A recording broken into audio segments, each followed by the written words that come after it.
the stock off. 81% already. Yeah, that's free. That's free real estate over there. Oh, and no, he's Jimbo Slice. He's just gone. He's gone. He just says, see ya. The Seth egg just dumpstered him. Jimbo fighting for his tournament life here as Seth almost accidentally homie stocks, but just does it as an intimidation move. Here's Jimbo starting things off with a side B. Looking for it. Not letting Seth double jump back on the stage. He's just reading him out where he's going to land. Both players playing so patient here, just hunting for an opportunity. Jimbo Slice can't quite convert that up air string into another one, and Seth's making him eat for his troubles, but he gets the up B. 52 to 97. Jimbo needs this kill, and he's getting it started very well. He's sticking to him. Double back air, very well positioned, well done. so precise. All right, Jimbo's coming to his own after that very shaky second stock. But Seth gets the grab to start the stock off Seth with. is a monster. Trying to pressure Jimbo Slice on the Jimbo's ledge with those eggs, but he good at recovering. fights his way back to center stage. And now he's starting up his own things. Ooh, just He's got his chasing own Seth life. He's got across his own these work. platforms. He's got 52% off that one combo. Almost gets him to the forward smash. That's the forward smash from Yoshi, and that's going to be That's the game. Oh, the man. whole game. Jimbo was heating up there. We saw his counter pick really starting to work out for him. Seth is gone. He's out of here. Before you can even analyze it, Seth is gone. He wants nothing to do with it. That was how it was, you know? So many flashes from Jimbo, but Seth just closed like a monster. Hi, Panda Bear. And so we saw an incredible game there out of both players. Like, wow. But Seth is such a closer. Yeah. He like, in every interaction, he just racked up more damage than it seemed like Jimbo Slice could. And then in those last hits where it mattered, that damage added up. And Seth just took it. No, he did. He put in a lot of work. And hi. Yeah, what's up? Hi, Panda Bear. How's it going, dude? Hey, hi, everybody else. Hi. Hello.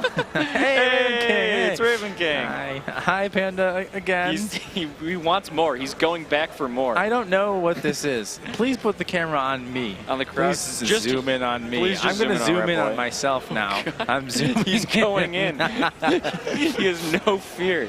We're having fun out here. In a truly ratty fashion. I would love to see more Jimbo, right? Because I didn't even know he was here, honestly. But well, we saw him. Yeah, that was some good Jimbo, but that was losers. So he's eliminated. Tragically. Goodbye. He may go home and make a pie with pizza in it. A pizza pie. Jimbo is 100% going to go home and make a pizza pie. A pizza pie. There he is. He's not making a pie though. Hi guys. Hey, what's up? So. Here's some stuff that happened. Speaking of making things, Seth just made Jimbo Slice do an omelet on that stock. Yeah, you know, Yikes. Jimbo was very spike-oriented in this game, and the upward kills were definitely the bread and butter for Seth.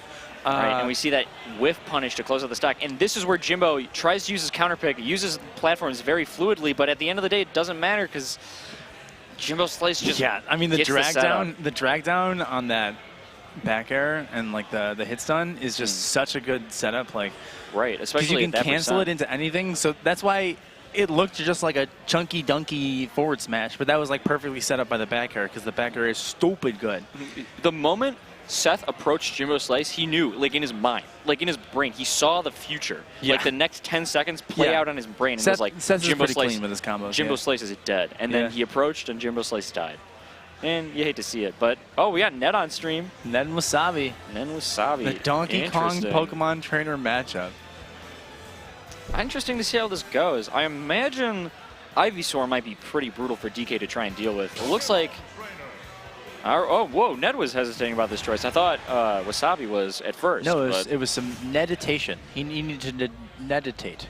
That's like when you meditate, but your name is Ned. And it's Donkey Kong versus Squirtle. I don't know how we knew he was going to be on Squirtle, but we knew. All right, Wasabi trying to find some room to charge up his Donkey Blast punch. And but Ned starting it up and not stopping. Immediately, he gets that first few percent with Squirtle. Immediately goes to Ivysaur. It's that switch-heavy game of Ned's, and wow. Let's see. That extremely calculated game plan. Wow, Ned. Yo. He's just carrying him up. Oh my God. He just packed him in a UPS box and shipped him off to Hong Kong. That was crazy. He is gone, dude. That is so on. He's in China right now. He's on the other side of the world. That is absolutely true. He is in a bootleg product box, and Ned just not goes back in without. He's toilet bowling giving a beat. Really flushing him down. Really taking advantage of Donkey Kong's huge stature there and to make the him water combo gun. food. And Wasabi can't even get his feet on the ground. Yeah, you know, he's trying some stuff, but Ned is just so on top of him. He can't even like establish like a baseline to work with here. Every interaction is going in Ned's favor. Yeah, Ned is looking so fierce. He must have sat down, you know, calmly meditated after the last game, and he's got his head in the right place. Ned looks like he's very confident in this matchup. He knows exactly where he's sticking to him. Oh no! Nice little switch. Ooh. The emergency switch to Charizard. Is he going to have time to switch back? Wasabi taking advantage of that opportunity, but that down B with its 8 frames of intangibility, bailing that out there, what could have been a sticky situation. Yeah, no, that was a great setup by Wasabi. Completely halting Wasabi's momentum. As the back throw almost lethal at 84%, as Wasabi's sticking to him, but he makes it back. Finish. That great use of the switch by Ned is keeping him alive so well here. Wasabi with a smart dash attack. Yeah, Wasabi's playing it really well when he actually gets an opportunity to make a deciding play, but Ned is doing such a good job blocking him out. Gets the kill with the Charizard tail, taking advantage of its range. Yeah, those tilts are so good at that exact situation, and Ned is back on Squirtle here. Not putting himself at risk. Excellent recovery by Ned there. See if Wasabi can get something They're going. Just trading ledges, but here's the Toilet Bowl combo. He's flushing him down. Swirling him out. A free 33% and drops counting. The shield. Squirtle is too fast for DK's grab. Just so many down tilts. You could just spam those all day, and he is going to do it. Here's Ned trying to switch to Ivysaur. Can't do it. Gets back in it.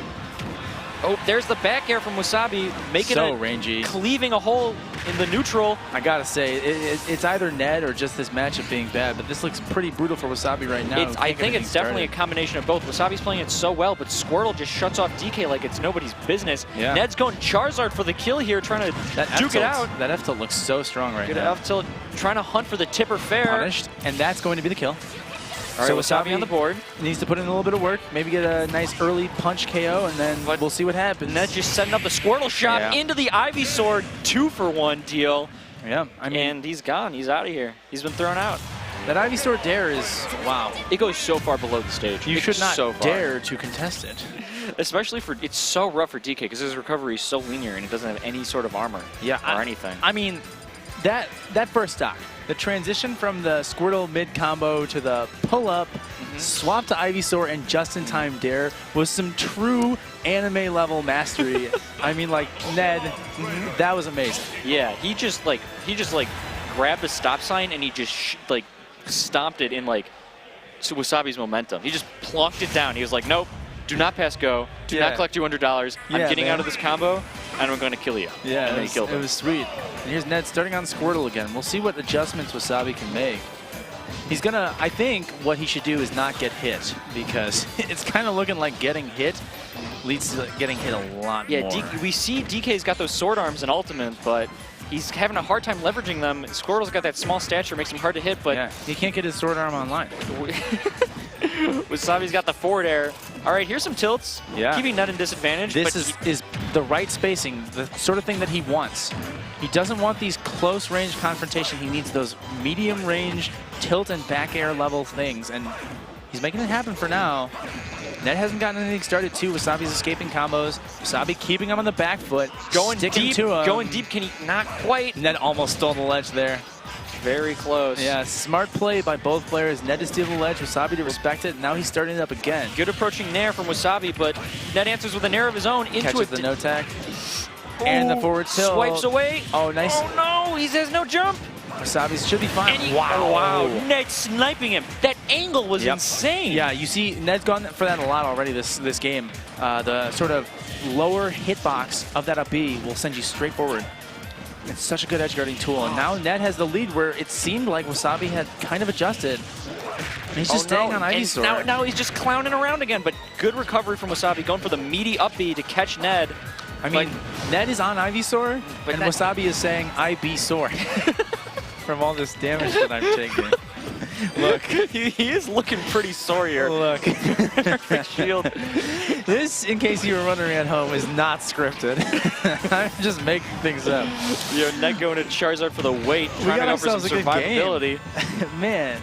Wasabi is going to have to make something happen now. He gets the throw. We've seen that throw from DK be deadly at these high percents. That was a nice cargo back throw. But now he has to contest the Squirtle again. If Ned gets one hit in here, it could be trouble for Wasabi. Wasabi did do well against the first stock Squirtle, though, and he seems to be calm in the pocket and not playing into Ned's game. I wonder what Ned wants out of Squirtle here. He's adjusted to the Squirtle game plan, maybe just because it's worked before. That's true, and that might be it too. Not Wasabi quite. staying alive though. Ned's cleaved a hole, gotten Wasabi off stage. Ned's sticking on Squirtle. He's looking for something, or he's just trying to mix him up. Wasabi's got no jump, but that water jet can't quite keep Wasabi off stage. I mean, Wasabi's perfectly happy to build up rage here. Right. If Ned can't come up with a real kill option, he's pressuring him well, but Wasabi, I think, is perfectly happy. Oh, there's that perfect shield. Nice dodge by Wasabi. He's starting up a down tilt. Excellent air dodge. Escapes with Ivysaur. Here comes the Ivysaur. Ned's taking the gloves off. He's hunting for that kill. Yeah, I think that's a much better matchup here. That might be the throw kill. Yep. Oh, you hate to see it. And now Charizard for the third stock. Ned is looking unstoppable right here. But Wasabi does have an easy route to... once again going to Squirtle, but maybe... Squirtle early makes sense for those toilet bowl combos. Oh, 100%. But Wasabi's, I think, has adjusted to the Squirtle. He's got the read on the Squirtle. It shouldn't be too much trouble for him, hopefully.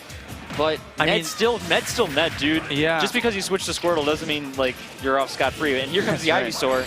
And there's the... Wow, that combo. The slickest... Put it on a poster. Wow. The safety warning. It's an occupational hazard in the line of Konging. Man, Ned just knows those up air angles so well. Yeah. He lines it up perfectly. Donkey Kong's like that huge, easy to hit hurt box. Yeah. Especially in the air where he can't really do too much, and Ned just... Yeah, it's like almost like the Ken combo of Ivysaur, like the double nair into the up B. It just feels so similar where you can just die from 40% from the middle of the stage because he guides you with two aerials into the perfect place to finish you off. And Ned's got that laser targeting too.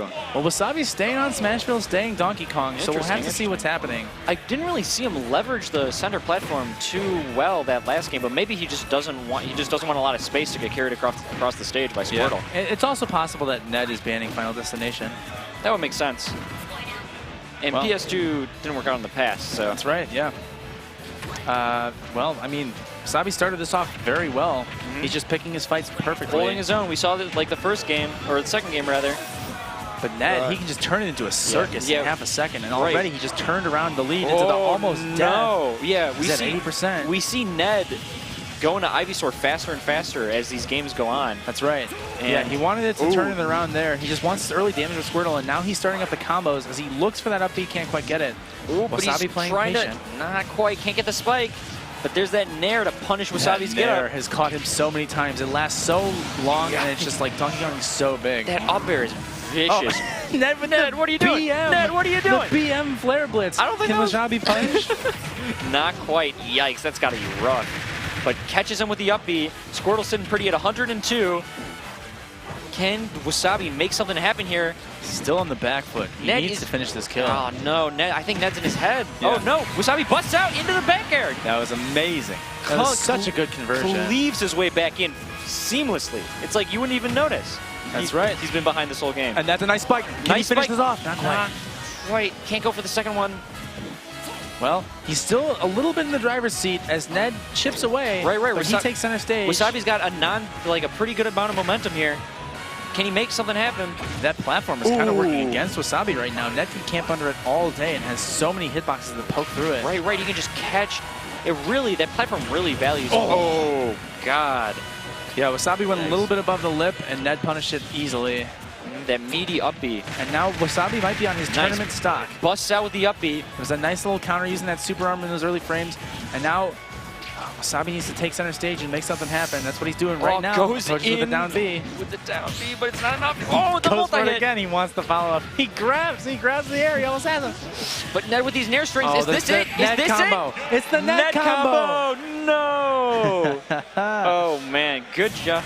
Ned making it easy. Yeah, props to Ned. That was that was like a 20% kill if you count where it started. Oh, man, that hurt. It was just two nairs and up B, and then your house is gone. You're like, well, where do I sleep tonight? Watching that gave me like a stomach ache, Send him to the Marriott Inn. I felt that in my bones. Who doesn't sponsor us, by the way.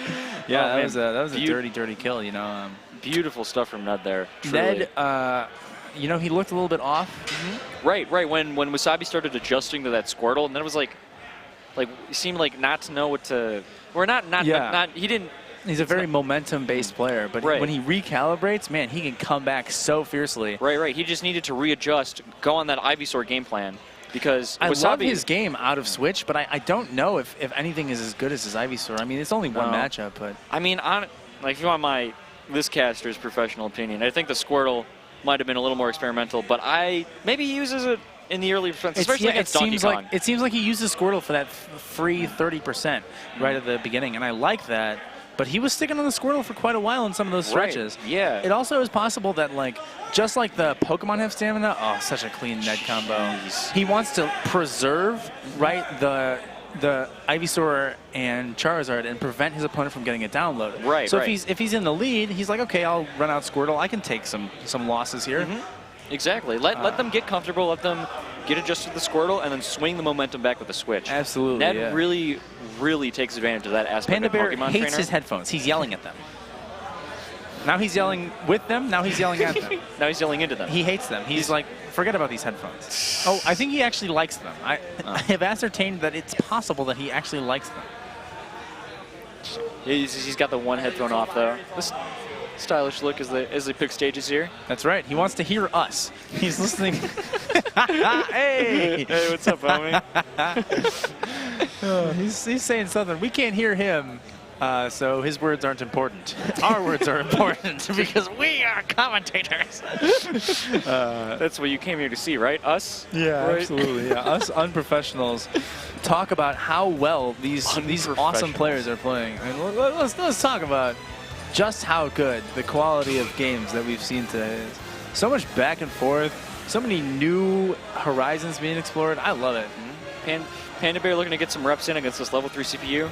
Yeah, I think I'm taking Panda Bear in the head-to-head. In the head-to-head with the level 3 CPU? I don't know about Ned versus Spencer, Panda though. Bear always flexing for the camera. Man. He can tell when it's on his thumb and he gives a thumbs up. I don't know what this camera shot is.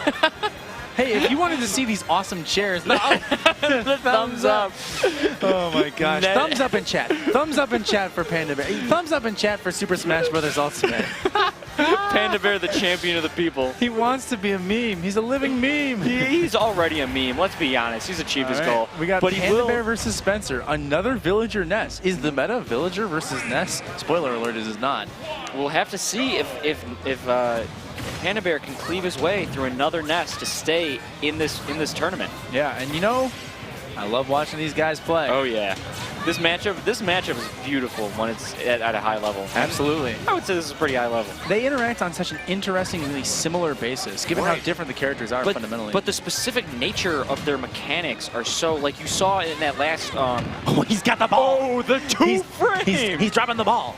He's dropping bombs on him. He catches it. He just robbed him. Oh, he got robbed. Panda and he Bear. planted a tree. He planted a tree to taunt him. Panda Bear. Oh, my God.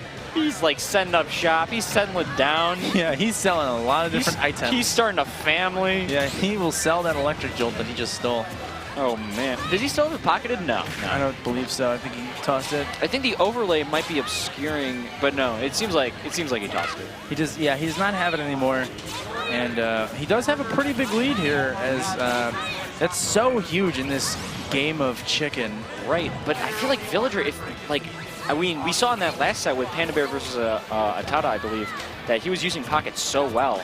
Yep. So it just... Pocket and Bat are both so key as sort of those momentum swingers when it's back and forth in the projectile game. Right, if you can reflect one or two with them, it just totally switches things in your favor, and then you can actually initiate. Great setup from Panda Bear there, trapping in between so much damage. What a string. Oh, he's digging. He wants that down smash. Digging for gold. Yeah. And now Spencer has an opportunity to get clips him on the way back. Wall jumps. He takes a rubber band to the face. Ouchie. And now we're back at even with Panda Bear looking very cleanly ahead. Ooh, he just runs up in there. Yeah, wow. Oh, whoa. Smart. Yeah, that was swaggy from Covering Spencer. his landing, a classic Ness tactic. Yeah, that was creative. And, well, not as much projectiles going back and forth as we saw in the game against ATATA. They're more both willing to start fights. Yeah, get in each other's faces. But it looks like Panda Bear's trying to wall him out with Nair a little more here. Or Bear, my bad. I'm sorry. Yeah, the forward and back air. Goes for it again. Goes for the flying tree. The tree, baby. The tree. Panda's got tricks. Panda has got some tricks, and that was an amazing recovery. He got so much mileage 45%. He got so much mileage out of that tree. He got a stock every and part of the tree, yeah. And he picked up the wood block that came out, and he almost hit him with that, too. He just made a log cabin, and he trapped Spencer in it. Yep, and then he forced him to read his book. And he clips him on the tip of his feet. Clean 3-stock. Panda looking invincible right looking now. Dominant. He's warmed up for the Ness matchup from that 5-game set against ATATA, I believe. And he's got the beetle, and he's going to sell it for 30 shells. Nope, he objects to that. He's like, yeah, I could go for 50 shells. You know, my lawyer says I can't get it in more than 60 shells. Legally. All right, it's bells, whatever. Look, if you're watching this and you're an Animal Crossing fan, I love you. But go play Animal Crossing so you don't hear me be wrong about Animal Crossing all the time. Were you going to see the run back here? Paul Lutena. Spencer's tag is now, who cares? Oh, man. I love it. No, I love it. He's lost his will to engage with the forest of nonsense. We believe in you, Spencer. We believe in your Paul Lutena. Who cares? As he runs right into the dash attack. I'll tell you who cares. I do. That's a YOLO moment. Nice reflector. Into making Panda Bear eat his own Lloyd. Absolutely. This could be a great, absolutely fantastic download here from Spencer. A great adjustment. As Panda Bear is being forced to be more aggressive here, too. So not only is this Spencer's counter pick against Panda Bear, but it's also his counter character pick. That's right. So I wonder what the combination of the pocket Palutena on Kalos for the supreme cheese. He might just want to be killing with forward smash at 40%. I mean, hey, I wouldn't blame him. You got to resort to that stuff when you were down that much in that game. That's you right. got to take some extreme measures to get back in the set. It really was sort of just the early kills that got Spencer. He did win the neutral quite a bit. There was no domination really happening until it came to that ledge game. Oh yeah, 100%. But it was just 2 bowling balls and that was it. Yeah, Panda Bear looking a little like he's not quite comfortable with this matchup on Kalos. That's right. Trying to fish for hits, not really getting there. Yeah, Spencer. Good shield on the explosive flames though, calls it out. That's right. Ooh, but he gets the kill. Done. Commentator's curse just afflicted me with 10,000 years of a pox. Panda Bear's sick. Spencer, for as well as he came out of the gate, is having difficulty finishing, having difficulty following up. And Panda Bear just looks so calm and confident, getting it 1 hit at a time. 100%. Snapping these rubber bands on him. He's got bands on bands. And Spencer, he ain't ready for it. Yeah, well, I mean, Spencer is like going, he's like fighting back with everything he's got. Oh, man. Panda Bear the call-out grab through the Lloyd. That was genius from Spencer. Who cares? Who cares? You care, Spencer. You care. Get back in this game. Yeah, I mean, he's got him at 130%. He's looking to finish this kill. But Panda Bear is so sick. Oh, he weaves through that bowling ball setup. That bowling ball has really been such a demonizer. Yeah, Panda Bear has been a genius with that Lloyd. And that bowling ball. Man, this all came, like 60% of this just came off of Spencer's first attempt to recover, getting rebuffed. Right. Yeah, Panda Bear is very comfortable off stage. He's just not letting him go. He's really... Is that not quite? Yeah, Panda Bear has really adjusted the stage so well. Oh, he goes for it. Oh, that was a nice nair. Not Can he get it again? Oh, no. There's the stage spike, the untechable. Incredibly done. Oh, man, Spencer. Needs a little bit more of that if he wants to get back into this match. Yeah, 100%. Before Panda Bear can a little bit of buffoonery there. Everyone's sort of swapping it, but there's a nice combo out of Spencer. And he's keeping it going, 35%. Panda Bear escapes. Oh. Panda Bear is able to get out because of those projectiles. But Spencer's on top of him again. He wants that off stage and he gets it. Takes the lead. That was deliciously cheesy. Oh, man. The Kraft Mac and Cheese Dinosaur is here to congratulate you on that one. And he's starting it up again. He's hit his stride. He's in his momentum. And Panda Bear is just hiding in his shield. Panda Bear on the back foot. Can he make something happen here? Perfect shield on the Lloyd. Spencer is everything is on fire for Spencer. But Ned's cleaving his way back into Panda Bear's cleaving his way back into the neutral. Absolutely. Spencer going for it. Panda Bear getting free. Now Panda Bear's got a little bit of room to breathe. He likes to throw that dash attack, and that's the bowling ball. That was nicely spaced. Spencer unfortunately ran into that. Yeah, Wasabi. Man, I'm still thinking about the last game. I'm sorry. It was a good game. But it was a good game 100%. I'm still thinking about sushi. Yeah. Wasabi goes on sushi. Yeah. Panda Bear keeps trying to set up these tree hits. I'm surprised the first one landed, but Spencer's playing smart around a lot of stuff. So I think if Panda Bear wants to close this one out, he's going to have to go in and get some strings rather than trying to cheese it. Yeah, no, Panda Bear is... he's just getting locked out. The explosive flame catches him. Make you fall into the side B, and he went so deep for that. He wanted the off-screen side B. Can Panda Bear get back? No! Oh, he's not dead. Excellent DI. Despite he's living for now. Panda Bear's got that impeccable sets DI. up with that Lloyd rocket, and he's back onto the stage. But any Palutena hit could really get things going here in the Panda Bear dying direction. Yeah. As Panda's keeping it going. He's got a lot of projectiles. There's the reflect. Oh man. Can Spencer just needs one spare hit? Explosive Flame ain't gonna burn the tree down. Neither of them is able to punish each other for these projectiles. They Panda keep Bear trying. his way, and oh my God, Panda Bear. Oh, roaring. Spencer is frustrated. Oh, he man. played so airtight for 95% of that, and then the bowling ball just stole 2 of his stocks. He's going to have to take a deep breath and recenter himself. Can he, though, after that? He plugs in the headphones. He rolls up his sleeves. We'll see. We'll hope that Spencer gives it his all, and then we get a great match. Panda Bear, Panda Bear's happy to be here. Speaking of mental fortitude, I feel like Panda Bear's constantly positive attitude is a great weapon, especially for someone who has to like edge out every little advantage that he can get. Because Villager is not one of those top tier characters. I'm sure all of you at home know this, but and it's just so input heavy, and you have to work so hard for that damage. Right, but Panda Bear makes it work so well. And Spencer coming out strong, not necessarily getting hits, but avoiding the minefield pretty well for the moment. And they're starting up a neutral air combo, but well escaped by Panda Bear. Panda Bear stalls with a Lloyd rocket for a second. That's smart. Spencer kicking it. Oh, he gets hit by a Lloyd rocket. Panda Bear looking more used to the texture of this matchup going into this third game here. That's right. But Spencer expertly catches him with the explosive flame. Oh, and starts something up. Oh, that is a nasty string. Panda Bear goes for the this character can combo too. Yeah. Hello? Is Villager good? Yeah, I think Panda Bear is just amazing. Yeah, Panda Bear's got it. To be honest, but Spencer's looking pretty dominant here. Yeah, that was a nice pull down into up tilt. Yeah, that was fantastic. Oh, Not the bowling ball, Spencer's nemesis. Oh, yeah. That's gotten a lot of mileage for Panda Bear's bowling career is really quite insane. He's rolled a 400 5 times. He's rolled an 800. Oh my gosh, did he just do it? No. He just did it. Panda Bear taunts. Do not do it to this man. Panda Bear, no. Panda Bear, you absolute villain. You genius, you big, bald, Eggman looking maniac. I am looking like... I would rather have Panda Bear play Eggman in the Sonic move than Jim Carrey. Yeah, I mean, like, I'm looking like Sonic over here, just ugly looking at this crazy, crazy matchup. And Panda Bear is looking like Jim Carrey.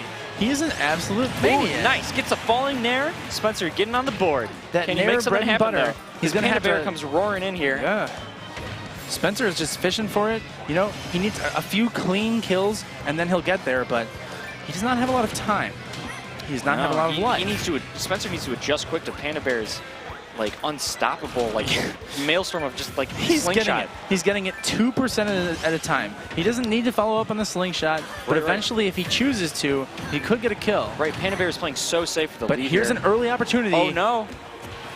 Oh, yeah, Panda Bear wheedles his way out of that. That's exactly where Spencer wants him. Spencer walls out Panda Bear expertly, but he can't. But yeah, it's back and forth. It's so back and forth. They're trading faster than we can call it out. They're just trading spots. They're trading damage, and it's favoring Panda Bear in the end. Dash attack to punish the whiff dash grab, but that tree is right there. Yep.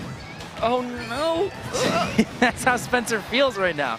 Spencer is just having so much difficulty. There's the bowling ball. Nice recovery mix-up from Spencer there to avoid the bowling ball. Perfect shield. Runs up with a shield. Has to just pass that up with no attack Panda Bear is landing. going into full stall Great mode. Reflector. But Panda Bear, the big bear shield. He's got big bear energy. He does have big bear energy. And wow, the lingering down air. That was so smart. The bowling ball. Oh my gosh, Panda Bear has been 7 steps ahead playing 4D chess with his spiking game. A boy in his ball, the Panda Bear story. Truly, these. Oh man, that was vicious. Yeah, he was finishing it. He played like a closer. He's the Wolf of Wall Street in this business. That was wholesome. Yeah, you know, he looks very happy. Yeah. And you know, he earned it. You know, Spencer had some real clean strings, but I feel like But Panda Bear he just adjusted. Yeah. And he just like, it felt like at every exchange, like he was just coming out clean. Like there was no lasting consequences for any engagement he got into. He could always slip out and reset the neutral.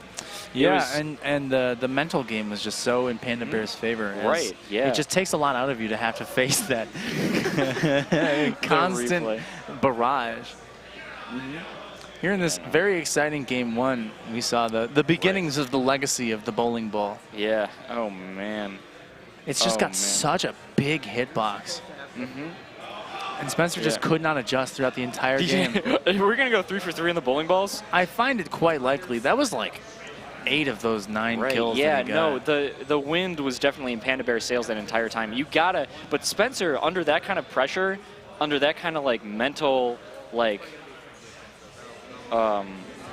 he couldn't barrage. It was a mental barrage. A mental barrage. Like he played so well, given like how much he got like cheesed out of the stock. Absolutely. Right. And now we got Earl of M versus Lucky here. That's right.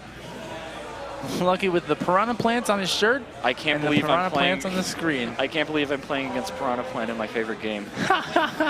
Yeah, a classic Earl of M. Just not look at anything until it's time to play. Yeah. Earl has a certain presence to him. You know, it's good. He's dialed in. He locks on and rocking the gritty-looking Crom here as we head into Game 1 on Pokemon Stadium. Spencer versus, Lucky the versus Earl of M here. That's the max range falling up air. Yeah, wow. Earl's mastery of sorties is really impressive to watch. Lucky getting in the strings. Lucky looking very confident. Yeah, Lucky is such a scary piranha player. As we go into this losers round 4 match. Here's Earl starting it up, getting a string. Ooh, nice read on the spot dodge there from Lucky. Now we have a bit of a tense moment as they're both sort of just standing there. These are 2 patient players. We might see a lot of this over the course of this game. They both really like to wait for that perfect opportunity. Speaking of perfect, that was a perfect shield from Lucky, but so well chased by Earl. None of that was true. That was just three for 3 on calling it out and getting it right. 3 for 3 hard reads from Earl, selling from a 3 for 1 package. That's where Earl really excels, is when the game has broken down and he can just stick to you and read you. He calls you out so well. It's almost like you're facing like a level 10 CPU. You're like, how did that just happen? How did he know? Yeah. And here he does it again. Takes the first stock with that raw forward smash. Calls Lucky out. There's the falling up air again. It's become a signature for how Earl starts the stock. Nice ball there, balling out for Paul, for the ball. Oh. Can he do it? He can't quite do it. Not quite, just stands there for a little bit. He gets caught by that wind there's box. The ball. Yeah. Balling out all over Earl. Balling and balling and balling again. Still balling. Till the day I die. And we have a very even game. Did you see that call out from Lucky? Almost worked. Yeah, but man, Earl of M's movement is so slick. He just weaved his way right in there. But excellent grab into the up air from Lucky there. Well placed. Lucky reads his mind. Yeah. He knows Earl likes to go high and he goes up for it. Doesn't get anything else off of it, but we have an even game here. Wow. And he tons. Cut him some slack, that was an insane read. Earl is just such a computer sometimes. He saw the down B coming and he spiked his head into the nether world. He just like decapitated Piranha Plant. It was insane. In real life, into the raw call-out up B. And now that Earl momentum is going, he might just take it away right here. As Lucky carefully wheedles his way back on the stage and leaves the ball to remember him by. He stands there for a moment. Lucky in disadvantage, but not quite anymore. He cleaves his way back into neutral. Great shield on the up B. Patient Gets play. the forward smash punish, but it's not enough. Can he make it back? And this is it's very smart. The end of that stock was played so smartly by Lucky because Earl relies on patience so often, but Lucky is just as patient. Right. It's a real battle of attrition as we've seen so many times here, but both characters have the nice, pretty insane combo potential as we're seeing it here. Back air conversion, swallows his own ball. Let's say something else so nobody thinks about what was just said. And we're going in. And all right, Earl of M. Wow. Nice backer from Lucky just there. Barely poking it in. Yeah, that was split second too. Another millisecond, and Lucky might have been dead. Taking advantage. Earl has to get back on stage. Now they're both even. Earl poking away with down tilt. Lucky gets in with back air. Lucky wants it. Can't quite connect with the side B. And Earl punishes him. Now it's Earl's turn to convert. But Lucky is so careful. Plays around that neutral air. Earl catches him with the back air. He goes deep for it. Goes for the poison cloud. And he gets hit with the ball. Not quite, but Lucky makes it back. We're back to neutral. Lucky's both players back there at 130. First. Earl has to get back to center stage, but he stands there patiently. Pokes with down tilt. Not quite the optimal punish, but he's the whip side B. They're both going for it. Lucky's in disadvantage. Can he make it out? Drop play so on advantage, and it's not quite. It's that quick Crom F tilt, and you saw he's like the quick draw king. Earl will just react to you and immediately get the optimal punish. Oh wow, that was an electric final stock there. That ball just crunching all over It's spiky. Earl, yeah. It's a spiky It's a boy. spiky ball. That And, was, I thought that was the whole game right there. That got my blood pumping. Yeah, it was close, you know? Lucky making plan work. Almost any other trajectory on the knockback there, and I think Earl dies, but it went like all the way to the upper 90, that top right corner, and Earl DI'd his brains out until he was ready to get back on stage. And now we have a game 2 here with Earl taking the first one and Lucky trying to respond. Oh, Lucky gets the early grab. He's setting up on these PS2 that platforms. Was beautiful. Making that was such a beautiful audible on that combo to bring it off to the off stage. Right, he made such great use of the stage there, using the platforms to his advantage so well. Earl stays nice poking shield. though. Oh man, they're just like shielding right in each other's faces. I feel like it's a constant exchange of shield, try and punish shield. Yep. They're playing so close, not giving each other any room to breathe. And back and forth. I think Earl is keeping it well within his wheelhouse though. Lucky's getting grabs, and those grabs are going places. But otherwise, Earl is keeping him in sword range. That was huge. He has no Can jump, Lucky but do he it? can't quite snipe him with the side B there. Yeah, Earl is so tenacious when it comes to recovering. And he swipes him up, can't quite get him out. Oh, nice perfect shield. Neutral. Can't quite get anything off of it, though. We're back to neutral. Both players just footsying around. Great grab from Lucky. Man, look at Piranha Plant's mouth when he runs. That's just so funny and so distracting. Hangs open. He's like, oh. He's just a maniac. Ooh. And wow. He falls on him with back air. Earl was not expecting that. Great mix-up from Lucky there. Oh, really catches him with the last hit of the up B, but Lucky still keeps him in disadvantage. Calls him out with the jab. Lucky, how can Earl get back to the stage? Lucky really exploiting Crom's disadvantage state here, but Earl of M fighting his way back every time. The up throw. Just the up there throw. It is. Hey, there it buddy, is. here's a gift for you, the up throw. He noticed nice Earl of M kill. had made a habit of shielding right in his face, and he just went for the raw call-out grab. Those grabs really made the difference in that first stock. Oh, 100%. That's almost all of Lucky's damage. Yeah, absolutely. It really feels like Lucky is getting most of his advantage state off of grabs. Earl's going to have to change his playstyle if he wants to adapt to that. He's trying to poke away with aerials, but he needs to make sure he's not getting shield grabbed. Ooh, calls him out with a dash attack. Lucky is again on the front foot as Earl's backpedaling. Right, and Lucky's making... Lucky, like, I feel like Lucky knows this. That's the classic Earl setup. It is. That's exactly where he wants to be at the end of every stock. With him right under that PlayStation, right Pokemon under Stadium the PlayStation platform, and his opponent right in front of him, because he will get that 50-50 right every time. It's like 100-0 for him. Oh, man. As Lucky is standing close to the edge, and this could be lethal. Earl is very, very dominant in that situation, but Lucky gets out with that dash tag.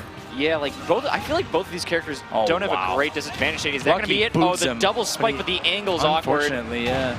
Oh, yikes. Oh, they're just trading the ledge back and forth. Who's ahead, who's behind, you can barely tell from moment to moment as Earl gets him off now. He's flipping back and forth. Lucky trying to make room for himself with the side B.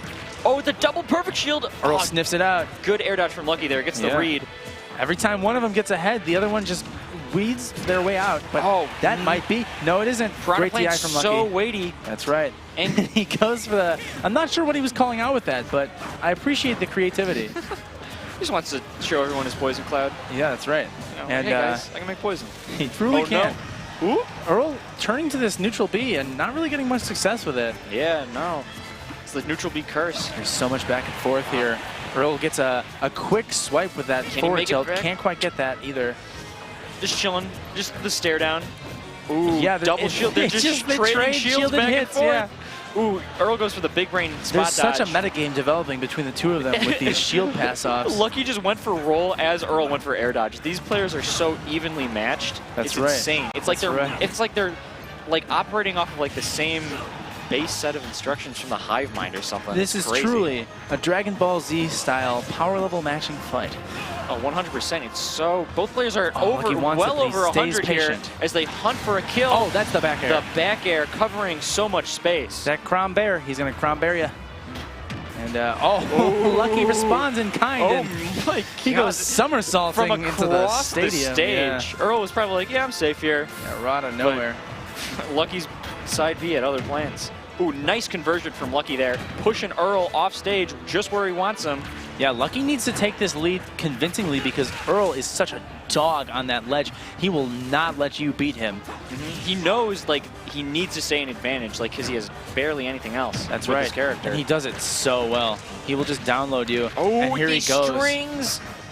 Lucky gets out, but Earl sticks to him. Lucky looks for the down air. Excellent pivot forward smash there.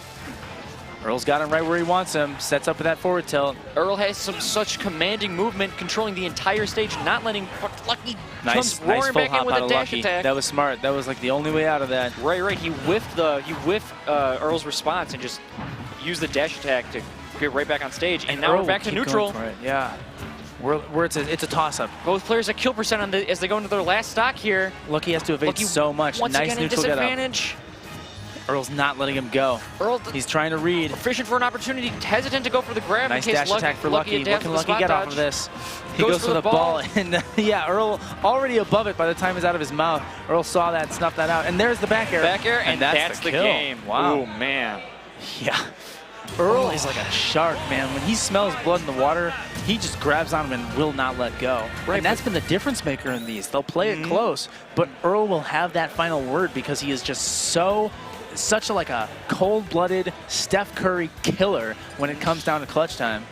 Yeah, and Lucky knew the texture of the matchup so well. He had the blueprint, right? He was like, I'm going to stay close to Crom so he can't leverage his range. I'm going to keep him in disadvantage because his disadvantage state is worse than mine. Yeah, and he's using a ton of out-of-shield options. Right. But then it just I feel like Earl of M is exploiting his opportunities maybe a little bit better. That's Earl of M's style. You know, he's a closer. That's what he does.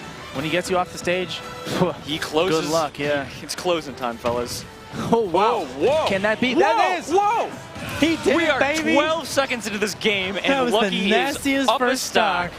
Oh, my God. Lucky is nah. Talk about some momentum. Talk about being a closer. This is Lucky's tournament game, and he is balling out. Lucky is flexing on him right now. Given everything he's got as we go into Game 3 and not here. letting up. He is still untouched. 47% on insert damage after the first stock. 64. That amazing just letting the side B hang to catch Earl's dash off the platform. This battlefield switch has been so good for Lucky. Here's Earl starting something up finally. He's trying to reclaim some momentum. Can he do it? Tries to go for the spike, doesn't quite get it. Lucky is using that neutral getup a lot. Neutral getup right into the shield, and Earl is not even close enough to engage with it at all. You know, Earl likes to go like a full roll's length off of the ledge, and Lucky's exploiting that right now. Right, Lucky's making such great use of space here in this game, and I feel like that's really the difference maker so far. Lucky digs for it. Earl almost punishes him. Trying to catch Earl. You saw Earl waiting for Lucky to do neutral get up that time, and then Lucky did the jump. Can't quite catch him with a side B there. He's playing smartly. Lucky looking for that next kill, can't quite get that aerial. And Earl is just playing patient on the center stage again. It's tight. Earl trying to wall him out with those tilts. Oh my God! My God! Earl goes deep and he's stuck. It's eaten. He just goes straight into the jaws of the piranha plant there. Lucky, is your brain in that pot? Because it is huge and it just popped off, my man. You are a genius. Oh my God! He called Earl out so hard there. He called him collect, baby. He said, "You're paying for this." And Lucky is still not off his first stock. And he's just going to shield a million times until he can shield grab. The combination of Piranha Plant's weight and Lucky's DI is making it so he's just not dying here. Lucky is immortal in this game. And a smart choice of engagement, especially considering that Crom and Earl loves playing that offstage game. He got the 1-2 frame, but he can't quite get the second there. And Lucky is so confident against Earl's strength of the ledge guard that he is now just playing games with him, setting up traps and planking, but here it is. Good whiff on the air, good whiff punish on the air dodge from Earl there. Yeah. Punishing with that nasty bear. Yeah, that bear is going to be probably his most consistent kill option in this game because his offstage F-tilts and ledge traps are not getting there. Can't quite get the spike, gets caught by the up B. He turns around with Tries to hunt him down, He's running with just his pushes him. He just wants Earl to get over there. He's just a big thirsty plant. And wow, he is eating today. Oh, the whole team eating. Stay hydrated. Yeah. Whoa, there's that up air. Very smart side B. Yeah. It's like Lucky has the download on Crom and Earl at the same time. It's like he knows the character and the player so well. He really turned it around. He just needs to close this out. You know, Earl is such a threat. He can convert on kills so well. Oh, that's a nice neutral B. He bails himself out and he lands on stage. You know. Oh, nice perfect shield and the grab there. Earl Vem's offstage at 138%. He rolls it back on. Now he turns it around. Good recovery mix up from Earl there. This is what Earl does. He doesn't let you go. If he misses his ledge trap, he'll go and get you at center stage. But Lucky gets out a lot. He's so vertical. Lucky He's wants so horizontal. He goes to the down. Oh my God! It. He used what did he just do? He used the armor of the down B to tank the Aether and just pop Earl up into space. I want to see all 3 kills that Lucky got that game like right now. Look at him. Look at how proud of him Zombie looks. That was the most Piranha Plant set where Piranha Plant won I've ever seen. So much flair. The most Piranha Plant that was victory. Beautiful. That was absolutely beautiful. Lucky outplayed him. Setup. Lucky just outplayed him thoroughly. That was a beautiful game. Earl is still a game away from winning this and has the counter pick, but don't count Lucky out here because he has hit his stride and he is on fire, which apparently is good for a plant. I mean, do you see his bear? He's literally on fire. Yeah, he heats it up. Oh man. Ooh, but yeah, Earl of M just charging straight in there. He called him out. Hungry. He was like, yeah, he's probably going to do some stupid laggy stuff at the start. I'll just go in. Lucky's exploiting that impatience from Earl to get a nice grab conversion here. That's right. Lucky's still playing patient, and Earl's usually the more patient one, so I think this befits Lucky pretty well. Oh, nice perfect shield into grab. These perfect shield into grabs have been a hallmark of Lucky's play so far in this set. He's really playing like a grappler. It's kind of crazy how much grabbage he's getting. And still run up shield like this is Brawl. Like we're playing Brawl in here. But he's comboing like it's not Brawl. Ooh. Hi, that was a very interesting up smash charge up. Right. Might have been a misinput, but maybe Lucky is covering his approach maybe Lucky's brain is just huge. 3 stages ahead of us. Yes. He is playing 4D chess. Uses the cloud, poison cloud for some guaranteed damage. Free damage, yeah. A little bit of free damage for Earl as well. He goes deep for it. He goes deep. Is he coming back? Is he coming back? He's coming way back. Both players. A tense moment as both of them went for some crazy nonsense off stage. And they both make it back. They're so evenly matched here. Lucky with a slight lead.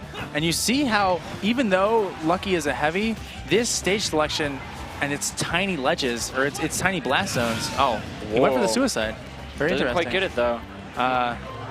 Yeah, the tiny blast zones favor Chrom in that it's going to be difficult for Lucky to survive quite as long because of those very horizontal Chrom knockbacks. And yeah, the blast zones of the stage are definitely what Earl seems to be banking on here, especially because it also has the battlefield layout that gave him so much trouble last time. That's right. And I think that's also a concession of Earl to how well Lucky has responded to his ledge trap game, because he's just not dying off that ledge. Right.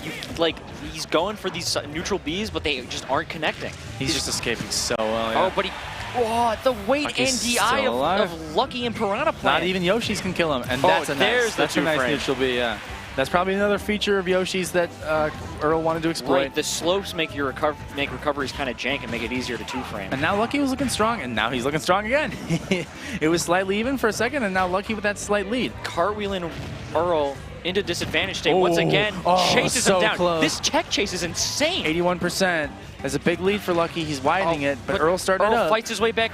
Can't quite convert that forward nair or forward so much aerial. Shield on a Lucky. I don't think I've seen Earl grab that much at this game at all. So it's just, how do you punish it if you're not grabbing? Right. And Earl... Because Lucky is so good out of shield, and that's almost... that's the spike. Is that it? That's not quite. He should be able to... Oh, that is. Lucky with a very quick kill, sending Earl too deep. He's fighting for game 5, and he's looking very advantaged. But Earl's not out of this game yet. But nice combo. Lucky is determined to get him out of here. Sticking to him. Earl's still not out of it yet. He trades. Now that they're back to even, Earl starting it up. The huge poison cloud. Nice down B. Nice. Lucky is so smart with his positioning on those. And he used the poison cloud to obscure his down B, so Earl wasn't sure when he was going to release it. That's right. And Lucky picks it so smartly when he's going to charge up that down B. I have not seen Earl, who's on a very fast and ragey character, punish it at all. Yeah. Because of how smartly he's positioned. But he just can't quite punish that down smash with something as brutal as a forward smash. Goes for the... And look at Earl changing up how he's fighting the recovery because of how well Lucky has responded. Oh, nice dancing blade to punish the roll. Good read from Earl there. Yeah. Earl wants this. Earl needs this. Can he get it? Not quite. Oh, no. Does get punished for that down B. Did he smash DI out of that? I believe so. Jeez, Lucky's DI is on point. His defensive game is just so strong, as you have to be as a Piranha Plant player. Ooh, they clash. A nice clash. This could be the stock. This could be the game. Ooh, there's the back air to seal the deal. We're going to game 5. Look at him just standing there. Unlike his usual Lucky theatrics, that was a ledge trap very worthy of Earl of M. Right. That was a classic Earl of M style ledge trap, and now Lucky's coming into game 5 with momentum. I can't believe I'm getting bared in my favorite game. Earl needs to do something to turn this around. I like some of the adjustments he brought out in the last game, especially the stage selection, but he needs to do something else if he wants to close Game 5. You know, he's... Right. Lucky's unpredictable style seems to be giving Earl a lot of trouble. Earl's very competent when he gets you in his wheelhouse, but it seems like Lucky's just too He's finally weaseled his way out of that. You know, those first 2 games, it was like, it was down to the last wire, and Earl did his classic Earl theatrics where he sticks to you, he sticks to you, he sticks to you, and he will not let you get up off the ledge. He will F-tilt you until you die. Right. And then Lucky figured out so many new options. He went for the tournament winner double jump. He went for neutral get up, shield. I think I saw some roll-ins from this man. Dude was going crazy. And he would like ledge disengage and use B moves. Interesting. Yeah, no. Yeah, he's pulling out the full clown car of options against him. And now Earl is on Lucina for this deciding game 5. Right back on Yoshi's story. It's incredible. This is an incredible game. I think Lucky has adjusted to Crom's game plan and knows how to exploit him being in disadvantage stage so well. But look at this combo. Earl wants a character with better recovery, but doesn't seem to matter in this case. But Dancing Blade, a nice Earl fighting his way back on stage. Nice back air, starting things up. Well spaced around Lucky's I wonder how Earl measures. plans to kill without that back air of Crom, which has been his most reliable option since Lucky downloaded the ledge trap.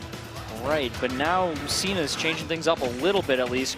Nice grab. There it is. That's the adjustment Earl needed to make. He has not been grabbing this entire set. Yeah, Lucky's been sitting pretty in shield all day long. Lucky baits him in for another grab and then hits him with an immediate B. And we are looking at a close game again, folks. So back and forth. Nice nair to catch out that jump.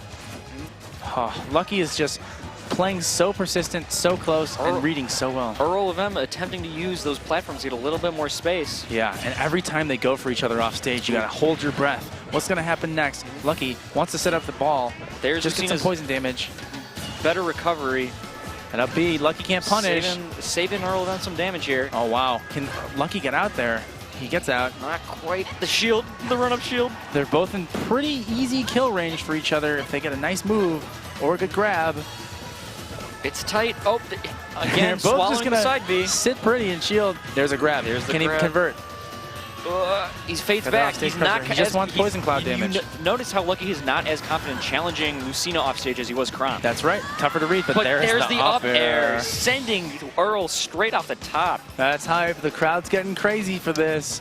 This is such a tense match. Oh, man. And Lucky is staying so calm in the pocket after those first 2 difficult and hard games. Tries to use the poison cloud to obscure the side B, but Earl of M ain't falling for it. Rises back on the stage with that nair. That was a nice returning there. Great nice two-frame with the down tilt. Goes with a counter to the spike. Is Lucky going to make it back? No, he's not. Excellent edge guard from Earl of M there. He had to do like 3 different calculations in his head and that's to the next make level. That work. Now it's Lucky's turn to respond. How will he recover after he's seen that next iteration from Earl? Lucky needs to level up in response. It might be Earl of M's last game, but it's Lucky's last game too. That's right. Can he make the last second adjustment Earl has? He's got a slight lead here. He's relying on the plank, but Earl is not letting him back. And now we see that he has more options. Oh, that's the spike! That's the spike! The crowd goes crazy. Lucky's on his last stock, and he needs to do something now. Suddenly, everything has just been turned around by that spike. He needs to readjust the momentum. Oh, he gets the perfect shield into grab again. And the up smash, baby! For the JV stock. We got a last stock 0-0. Oh, we are on the edges of our seats here. Earl taking an early lead, though. Oh, he's slapping him down. Lucky goes low. Nice shield on the dancing blade. Lucky's staying strong now. Oh, and that! He just stood there. Oh, my God. The perfect stock. The craziest end. Oh my gosh. The Lucina, Earl of M, like dug deep within himself, and he made that last second Lucina adjustment. Wow. He pulled it from like the deepest recesses of his heart. That set was such a series of adjustments. Insane. He just goes for the hug. I'm sure they're both just exhausted after this. Oh man, that was such good ultimate. That was insane. That was some smash butters on the TV right there. That might have been the best set I've seen. That was some smash butters right there. That might have been the best set I've seen all day, and we've seen some insane sets. Listen, boss, I think I just saw some smash butters on the TV. You've been talking about this Super Smash Bros. We've been talking about smash butters all day, and that's smash butters. And it was on amazing. the television. Right now. Well, currently it's us on the television. Wow. But that was, from both players, that was beautiful. You saw my favorite play that game. The shield breaker was hype and the spike was hype. But my favorite play that game was the 4th game on Yoshi's story when Earl of M was doing his Earl of M thing. As Crom, he was charging the neutral B to edgeguard Lucky's recovery. But Lucky was in the air and he used the fog cloud to obscure himself, and like the timing. Charge up the down B. The timing of his down B. Caught him with it. Right, Man, because Lucky was on Earl, another level that game. Earl had to make the decision, like he didn't know when to release the down B, so he's really exploiting that aspect of the neutral B, like the fact that he had to charge it and release it at a certain time to get that hit in, and that's the kind of like big brain genius next level play. Right. That was just going back and forth, like second after second. Both players were making these split-second decisions that had like 3 layers of logic applied to each of them. It was crazy watching them like outplay one another over and over again. And Earl and like Lucky with that monster comeback into Earl with that last-minute character change. That was crazy. You'll love seeing good smash between 2 evenly matched players, and that's what just happened. That was nuts. These seats are too comfortable for me to be on the edge of my seat. Yeah. But I was on the edge of my seat for that whole set. Oh my God. That was beautiful. Who's up next? I want to see some Super Smash Brothers. Okay. See some replays here from this amazing match. So many highlights. Here's Earl's face. I mean, see, Lucky's face. both of them were so locked in that whole match, and like there were so few misplays. They both played so clean. Just such a beautiful, beautiful game. Wow, there I catch the roll. Excellent read from Earl that game. Oh man, and then I believe this is the back air to seal the deal. That's right. Yeah. And here's Lucky's monstrous down B. I love that. He stuck to him so well. Man, this was a great set. That was another great play of this set. This set has so many just event-defining moments. That's right. And that spike. That spike that changed the ruined his whole career. Everyone popped off. Panda Bear memeing as usual. Oh man. And there's just the shield breaker. It ended it before it started. That was so smart from Earl. You know, he just does that. He's just the shark, you know? And after that, we need a break after that insane set. So we're going to be going to break pretty soon here. Yeah, but we now have our top 8. We've got Yeti, ATATA, Comet, and Raven King in the winner's side. And Earl, Panda Bear, Ned, and Seth in the loser's side. Panda Bear versus Earl is going to be a very interesting set. That's going to be those are all going to be some crazy matches. And we'll be right back after this break. We'll bring them to you soon.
ladies and gentlemen, welcome back to Second City Smash 3. We are now live in Top 8. I am Unrivaled Zone, Pac Diesel. And I am UGS RPG Amethyst, everybody. Welcome back, as my co-host said, not 5 seconds ago, in complete anticipation for this amazing Top 8.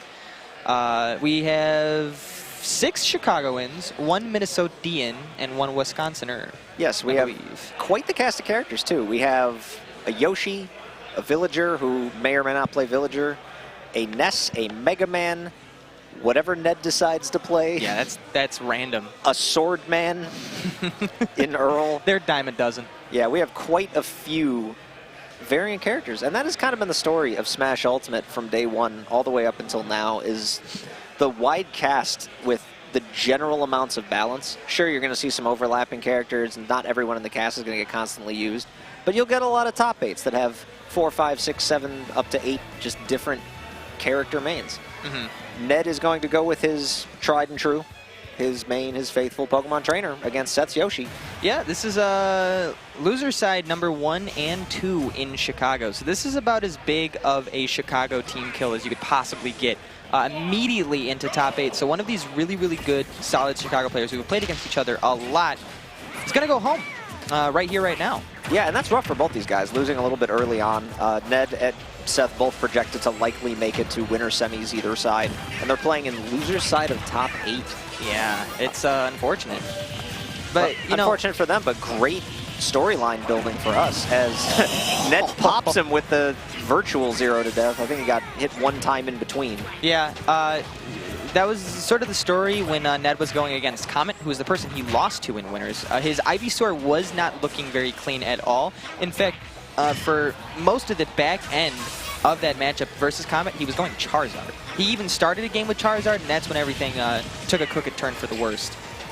Honestly, Charizard doesn't do too badly against Fox in a lot of situations. It's similar to like how Bowser Fox isn't so hard because you can get hit a lot, but you also can just cheese the character really hard. Yeah. Charizard's got some jank on Fox. You can like back throw, back air at low percents and such.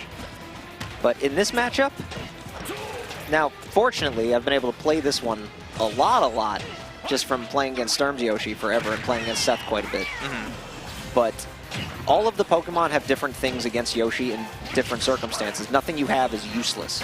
And a lot of this is just going to boil down to how well Seth can weave it in and out of Ned's varying options. And that's usually how these matchups go. Seth is going to play his very fundamental game, do some crazy shenanigans with rollout when he can, go for the hard reads with the down B as we just saw. And Ned's going to go for some early Ivy kills. Yeah, he's been pretty much sticking with Ivy the entire matchup so far. Let's see if he stays with Ivy now that he lost his first stock. Nope, he's just going to run up and forward tilt this man and immediately go into Squirtle. Just a cameo appearance from Charizard quickly into the turtle. And sometimes that's all you need. Switch characters, jump in, jump out, get in, get out with your life. Yeah, just dying as a Pokemon can definitely just be a combo into another Pokemon, which is pretty funny. Dying as Ivysaur is a combo into run-up forward tilt from Charizard, which is hilarious. And they're going to make it back to stage with the side B, a little bit of a risky move, and he bounced off of the Yoshi with what looked like double jump armor, or he may have shielded. It was one of the two, but no knockback. That's going to make it back safely. Looking to put Seth away. He's got the stock lead from that early meaty stock that he took early on in the game. And Seth has been missing the game he lost against Raven King. He ended up missing a lot of those down B sort of slam dunks from Yoshi. That puts you in sort of a weird position sometimes against certain characters. Forward tilt, and that will kill. Yeah, absolutely. So that was a pretty just all-around solid job from Ned. For the most part, stuck it out with Ivysaur to get a lot of damage onto Seth, and I think Charizard did forward tilt twice, and that's it. That's all he had to do. Yeah, and that's all. Yeah, a lot of times that is all you have to do, but that move is incredible against Yoshi just because of how he has to recover off ledge, with whether he's double jumping up or he's sticking himself on ledge when he pops his head up. The speed of the forward tilt and the fact that it outranges a lot of what Yoshi does, if you catch him trying to up B when he's doing it, it'll break the egg and hit Yoshi anyway. At best, for Yoshi, he'll get a trait, but he could just die from that consistently. So if every Pokemon in Pokemon Trainer's arsenal has something that's good against Yoshi, are all of these matchups 60-40, or are they like 55-45-ish? See, I don't like to put percentages on matchups in particular because there's really no reason when playing Pokemon Trainer to only stick with one Pokemon 100% of the time. Yeah, that's true. And in that regard, each Pokemon is situational to the time period. Like, Squirtle against Yoshi is probably a little bit in Squirtle's favor until Squirtle is past 70%. Then it's probably 60-40 Yoshi's favor because there's about 15 moves he has that'll just detonate you. Yeah, that's true, and Ned is definitely one of the few people who... there was a lot of people who stuck with Pokemon Trainer at the very beginning of...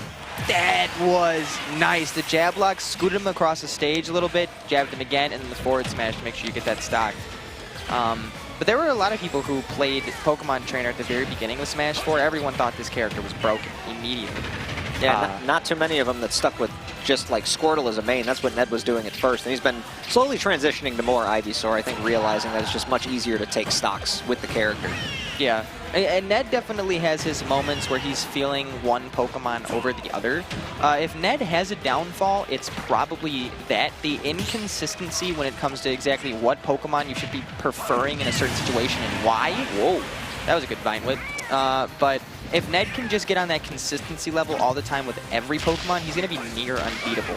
I think what Ned has been doing in a lot of matchups is when he'll be playing a Pokemon and he'll be doing well, he'll stick with that Pokemon until the opponent starts to figure a little bit of it out.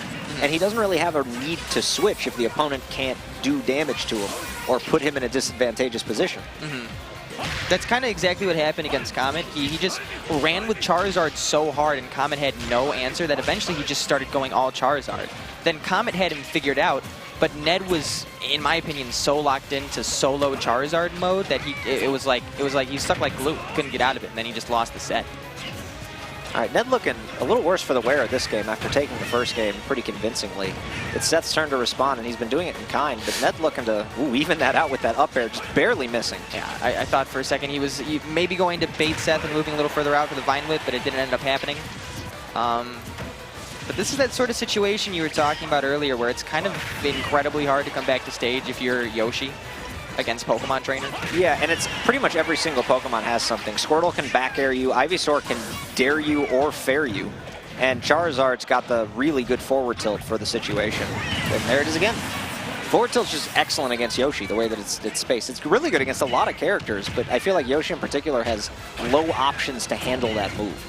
Wow, okay, so in like the last 5 seconds, Ned has done 50 damage to Seth already. It's almost at even now. If he were to go to Charizard when Yoshi's at 80%, there's a lot of things that could end this game for Seth really early. No, this game's absolutely even right now. It was even as soon as he got to 50 because of how early Ivysaur can kill you. He got that scoop up air earlier. That was the catalyst. And Seth's just having a hard time getting any offense in whatsoever. So if you're Ned, do you go Charizard here or do you stay Ivy? No, you stay Ivy. Yeah, you're probably right. Oh, wait, hold on. I'd still stay Ivy. Everything he's been doing with Ivy has been working. Seth, that's the first time Seth has hit him in a while. And look at the percentages. Okay. Now he's going to go for the forward tilt. He has forward tilt. He has up throw. Trades with forward tilt. Not going to kill. That looked like yawn. Yeah, that was a really bizarre. I don't know what that red was. Spark. Yoshi stepped on Charizard's toe and Charizard got really mad. And that was the move. Yoshi, more annoyingly for Yoshi, he doesn't have a lot of ways to punish the attempts for the forward tilt. Like that. Now that short hop fair, also very, very good move that is highly underrated as Ned completes the very good, like, 2-ish stock comeback all the way across the board. Oh, yeah. I thought we were about to go even, honestly. These two are definitely good enough to the point either of them could take this set. They could go back and forth. I mean, they're 1-2 in Chicago for a reason. But, yes. Ned coming back in an incredible set, honestly, because there was a moment where Seth just looked like he was going to run away with it, and then all of a sudden something clicked in Ned's head. He was able to get some stuff started with Ivysaur and finish it out with Charizard. I think Ned is starting to realize something I also personally suspect is that Squirtle in this matchup really isn't that great of the three. I know there's been a lot of talk recently about maybe Squirtle's the best of the characters, which honestly I could see is more of a ridiculous statement. I get it from the overall matchup spread, like I see the arguments, but there's too many circumstances where Ivy is just too good and Squirtle is just not good enough, and this matchup is absolutely one of those, where Ivy just has better options against the character. And Ned's been utilizing all of them as Ivy and playing less Squirtle, and once that happened last game, he started to make a rampage comeback. A lot of the time when Jab lock? that worked for him again. It killed last time when he did it to Squirtle. Seth's biggest issue, from what I've seen so far this tournament, is a lot of his common Yoshi setups that he likes to get that put his opponents into kill positions or just positions where they rack up a lot of damage. He hasn't been able to hit them a whole lot. Egg for him, he's good with it. Really hasn't been working out for him a lot tonight. There were a lot of different moments in the Raven King set where I saw where he could have gotten something off of Egg and he just wasn't able to confirm it. And that could be his downfall because Ned really isn't missing a lot of these punishes. No, Ned's been hitting a ton of Vine Whips and making the most out of the bad situations that he's been put in, and Seth has had a really hard time finishing off stocks. Like, he'll get Ned to a high percentage and just not be... Things like that'll happen. He'll get popped with a Vine Whip, he'll get put off stage. And now he's in that situation again where Charizard's just got a bunch of anti-air answers to a character like Yoshi, whose double jump is a big part of his gameplay. My favorite thing about that last stock is that mid being off stage, Ned turned around and razor leafed a Yoshi egg that wasn't near him at all.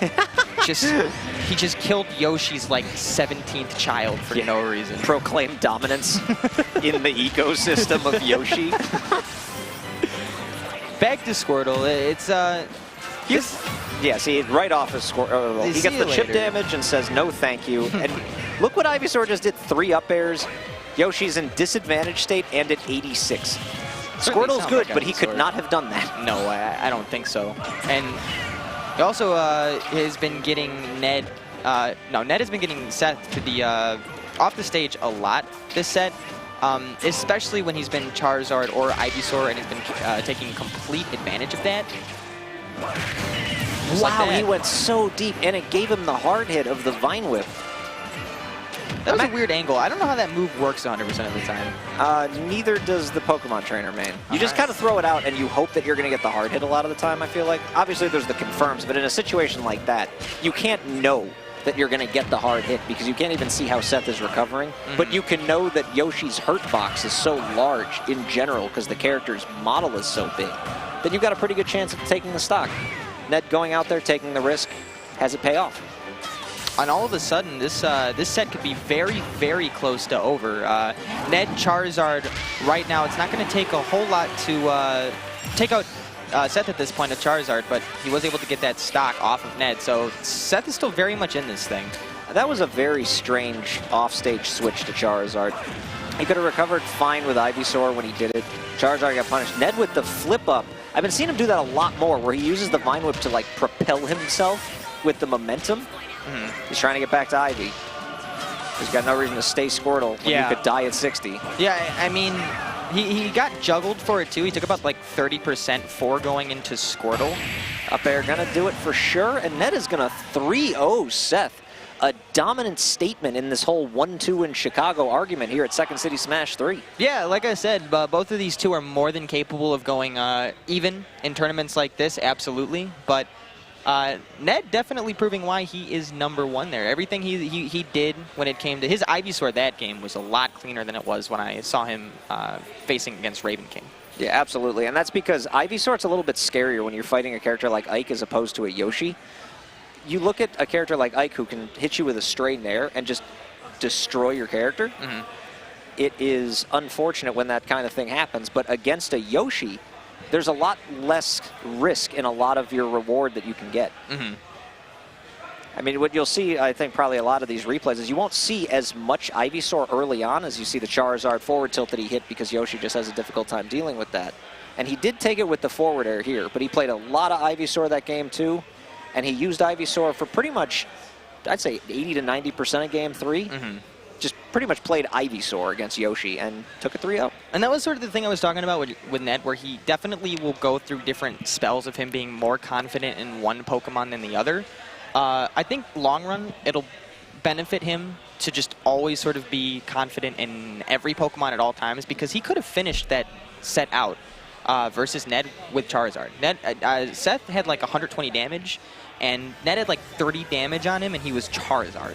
And then he got like 30% damage on him, punish-wise, for going into Squirtle just to get to Ivysaur. He could have been punished for that, and he could have just stayed Charizard the whole time. Speaking of giant monsters that breathe fire. Oh, did he go Bowser? He went Bowser. Let's go. Okay, that is definitely not Bowser. That is the villager that people would expect. And I talked to Panda before the set, and he said pretty much that if he loses game 1 with Bowser, he's going to switch back to villager. But he believes he can do it, and you know what? If he thinks he can, I believe him. But it's kind of hard to switch to a character like this ice cold, because Bowser is such a different playstyle than villager. So we'll see what he can do. Bowser as a character in the sword matchup is a pretty good counter pick when you have a character that can't handle swords. Like Villager's really bad against Chrom and Roy and Lucina. The swords are just not great as a matchup for him.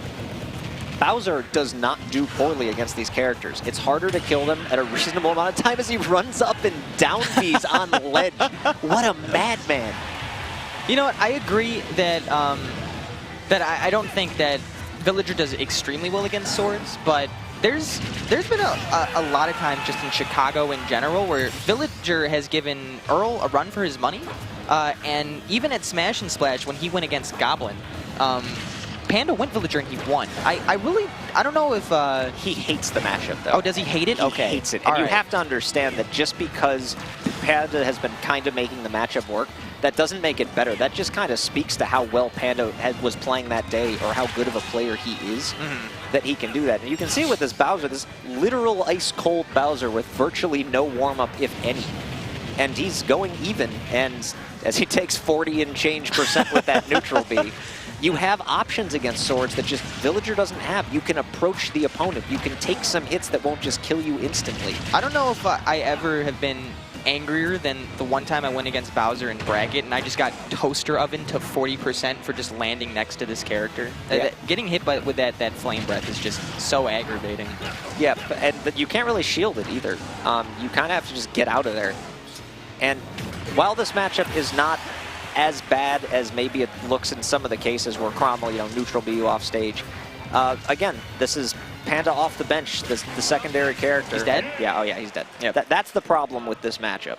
And that's the problem with pretty much any heavyweight matchup for Chrom, is that he can just force you to SD. But Panda was looking really nice there for a good chunk of that first stock and some of the second stock, because Bowser doesn't need to do a whole lot to win the matchup. Although Panda just picked Battlefield, so there's about a 99% chance he's going Villager. Oh, he absolutely is. He tried it. Oh, he's sticking it out. Whoa. You see, I didn't even go off the Battlefield read. I went off the Panda face read, where he made that sort of face where he was like, yeah. No, all right, so stage choices for Bowser in the sword matchup. Battlefield is the volatile one because of exactly that. The side B, that grab off the top platform, can kill just about any character at like 85 to 90 or higher. As he gets the shield break. Well, he's not dead, but... Nah, he's dead. No, he's not. Yeah, no, he's deleted. You play Bowser. Yeah, I forgot. If you break a shield past 20, pretty much the cast is gone. And Panda with the YOLO down B, he's schmoving, I should say. It's not even the movement, it's just the option coverage with just about everything he's doing. He's been getting the side Bs, and the run-up on platform down Bs have been insane. Now, he did that once game 1, and he took a stock for it game 2, but he will also die early because Chrom hits hard. Now, I will say this. Panda, we already mentioned it, got off to a really fast start, first game, and then slowly Earl started to come back, and this could be exactly that. Even though Panda gets off to a hot start with Bowser, it's all about how far you can carry your character through the entire game. The beginning of the match is just that. It's the beginning of the match. And Panda hasn't proven to me that he can stay with Bowser the entire game yet. I think Earl's getting a feel for the things Panda likes to go for, because there's different kinds of Bowser players. Some of them will just kind of creep up and they'll do a lot of short hop fairs, or they'll fish for nairs into combos. Some of them really like to just catch you with Flamethrower, and some of them like to do a lot of the special moves, like this, the up B out of shield, or just Panda just been kind of raw doing up B in general. Dead. Yeah, he's gone. I have to assume he meant to also press the forward button there, but he just did not. The one thing about these catches with the side B, it's cool that he's getting the damage, but you want to do regular grab at low percents, because then you can up throw fair, and it'll do 33 to 36%, as opposed to the side B will do 20.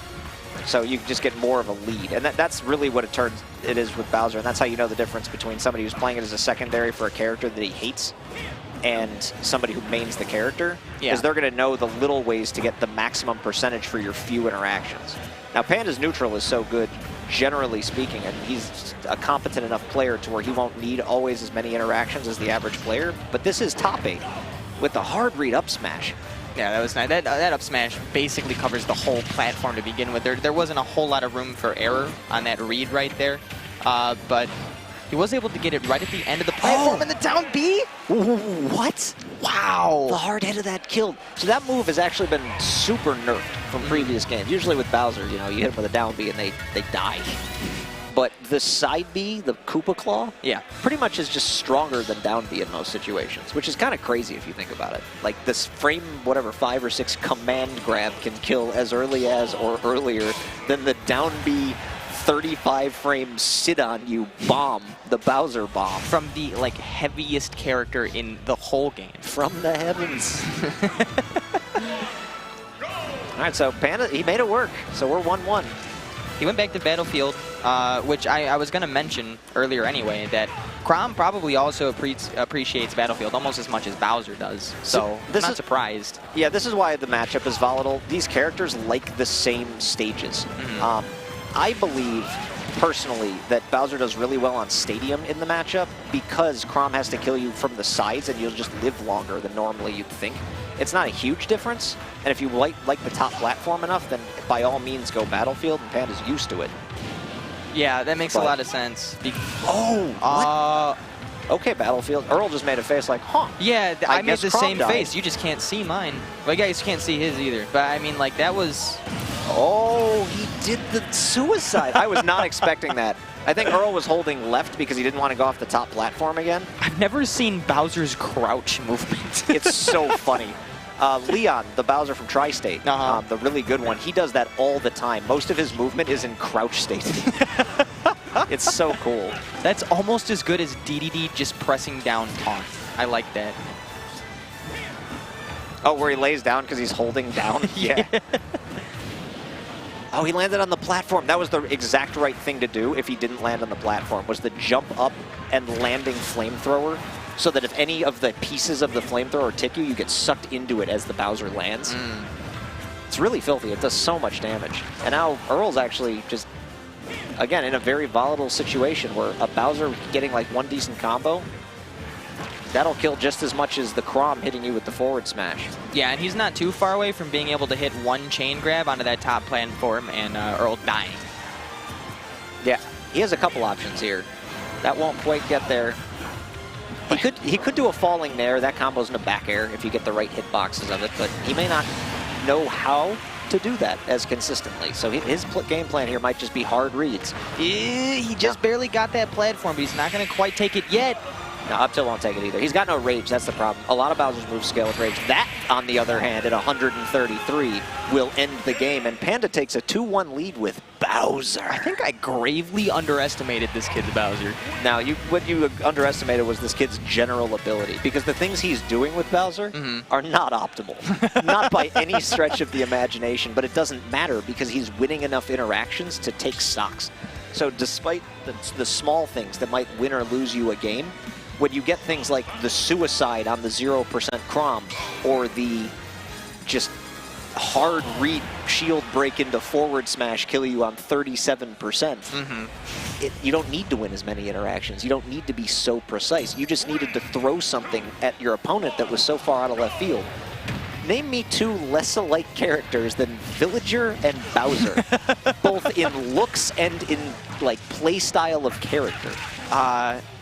Ganondorf and me Gunner. Yeah, pretty much. That's about it. All right, now he's looking like Bowser. Run up on the rollaway into immediate Koopa Claw, get your 20-something% and walk away. That is a real consistent piece of Bowser's arsenal. That's fair, because they're really, I mean, aside from you and Sea Salt and Pooch at the very, very beginning of Ultimate, there weren't a whole lot of people representing Bowser. We also have Jig, who's been playing really well in the northwest suburbs. Yeah, we have a couple Jig. of Bowsers running around Chicago. Totally also, forgot about Jimmy Jig. has a secondary Bowser. Jimbo I've seen it. Slice. Yeah, I've seen it before. He used it against Super Dan a lot at the beginning of Ultimate. Yeah, he was convinced that Bowser and Mario was like this even matchup. The yeet back throw is going to kill. I am not convinced. I'm pretty sure Mario bodies Bowser, but hey. It kind of seems like it. I've played a lot of that matchup, and it is not fun. Bowser's going to live from a forward smash at 150 that Chrom threw out. One of the reasons that this matchup is helpful for somebody who really hates the swords. Granted, Earl got the second read, and you can't live forever. But just the fact that that happened. You got forward smash by Chrom at 150 and you lived, he's not used to that. And just think about the adjustments Panda had to make after game one. After Earl took it pretty confidently, he went to Battlefield, has been winning ever since, but you know what? Earl's been sticking with Battlefield. I mean, I get it. It's a good stage for Chrom, but do you even think about changing stages, maybe? I would think about changing Yoshi's story if Panda didn't ban it. Because it's a lot of the same interactions, but Chrom will kill off the top earlier, which is better for him the way the games have been going. Yeah. Oh, nice down smash. The scary thing is that if you get side B, you can die about 15%. He's going to lose his shield, dude. He did it again. You're about to get drop kicked by a dinosaur, man. And now Earl is on his tournament stock as a result of the second shield break of the set on a down B. Earl unable to parry both attempts. However, he does still have a lead, and Panda's looking a little lost in neutral other than that raw down B. Yeah, I would say momentum-wise, Earl is actually taking this game so far, and he definitely still might. I mean, after that shield break, though, anything can happen. This match is still pretty much even if you're Bowser. Yeah, Panda's going for a lot of very unsafe options. Like right there, he needed to just land with like a fair or something. Yeah, but he gets the he could die. Dude, Earl could have died there so easily. Oh, the shield didn't break this time. He almost got him again. I don't think Chrom would have died, though, because he would have been at 7%. I think maybe if you push him to the edge of the platform, he's not dead yet. He didn't go for get-up attack. I'm actually surprised he didn't. Nah, not this time. See, Panda's just been going for these hard, like, dare and down B read. Like, he's a madman. Well, yeah, he's done it 3 options. times, and it's worked 3 times. So. It hasn't worked every time he's pushed down B. He's gotten super punished for a lot of those just... Down A and down B, both for Bowser, are 2 of the least safe moves in the game. Yeah. Has he been hard punished for down B at any point? I mean, I know... He just lost the game. That one, yes. He went for it early on. Game 1, I believe, and he took a little bit of damage. Look at Panda smiling, though. He's like, I'm doing this. We're Bowser boys. He's going to pop off if he wins. Oh, yeah, and we're staying Battlefield. All right, we'll go to Game 3. Panda's got to start... There it is. Fade back fair is a huge piece of Bowser's kit, especially against the swords, that he needs to utilize if they misspace any, like, flailing aerial. Yeah, but Panda has kind of been playing optimal Bowser for the first 10 seconds of every match, and then he starts doing whatever he wants. Yeah, then he just starts pushing dare and down B, and forgetting, like, hey, I have a regular grab that isn't side B. To his credit, it's worked like 60% of the time. This looks like just if they buffed Smash 4 Bowser but never changed his kit. That's what he's playing. I guess the back throw. He accidentally B-reversed the fire breath. I hate when that happens. Yeah. That's a very just real input thing with the character for some reason. Good up air. That's another move that's forgotten when the opponent is above you a lot of the time. A lot of Bowser players will just wait for the opponent to land and try to punish the landing. But you can't just get up there with the skull. Oh, good forward tilt. He saved his jump. Let's go. Panda wasn't sure what to do there. Forward tilt or down angled forward tilt is a 2-frame. Good get up attack. All right, and that will take the stock. All right.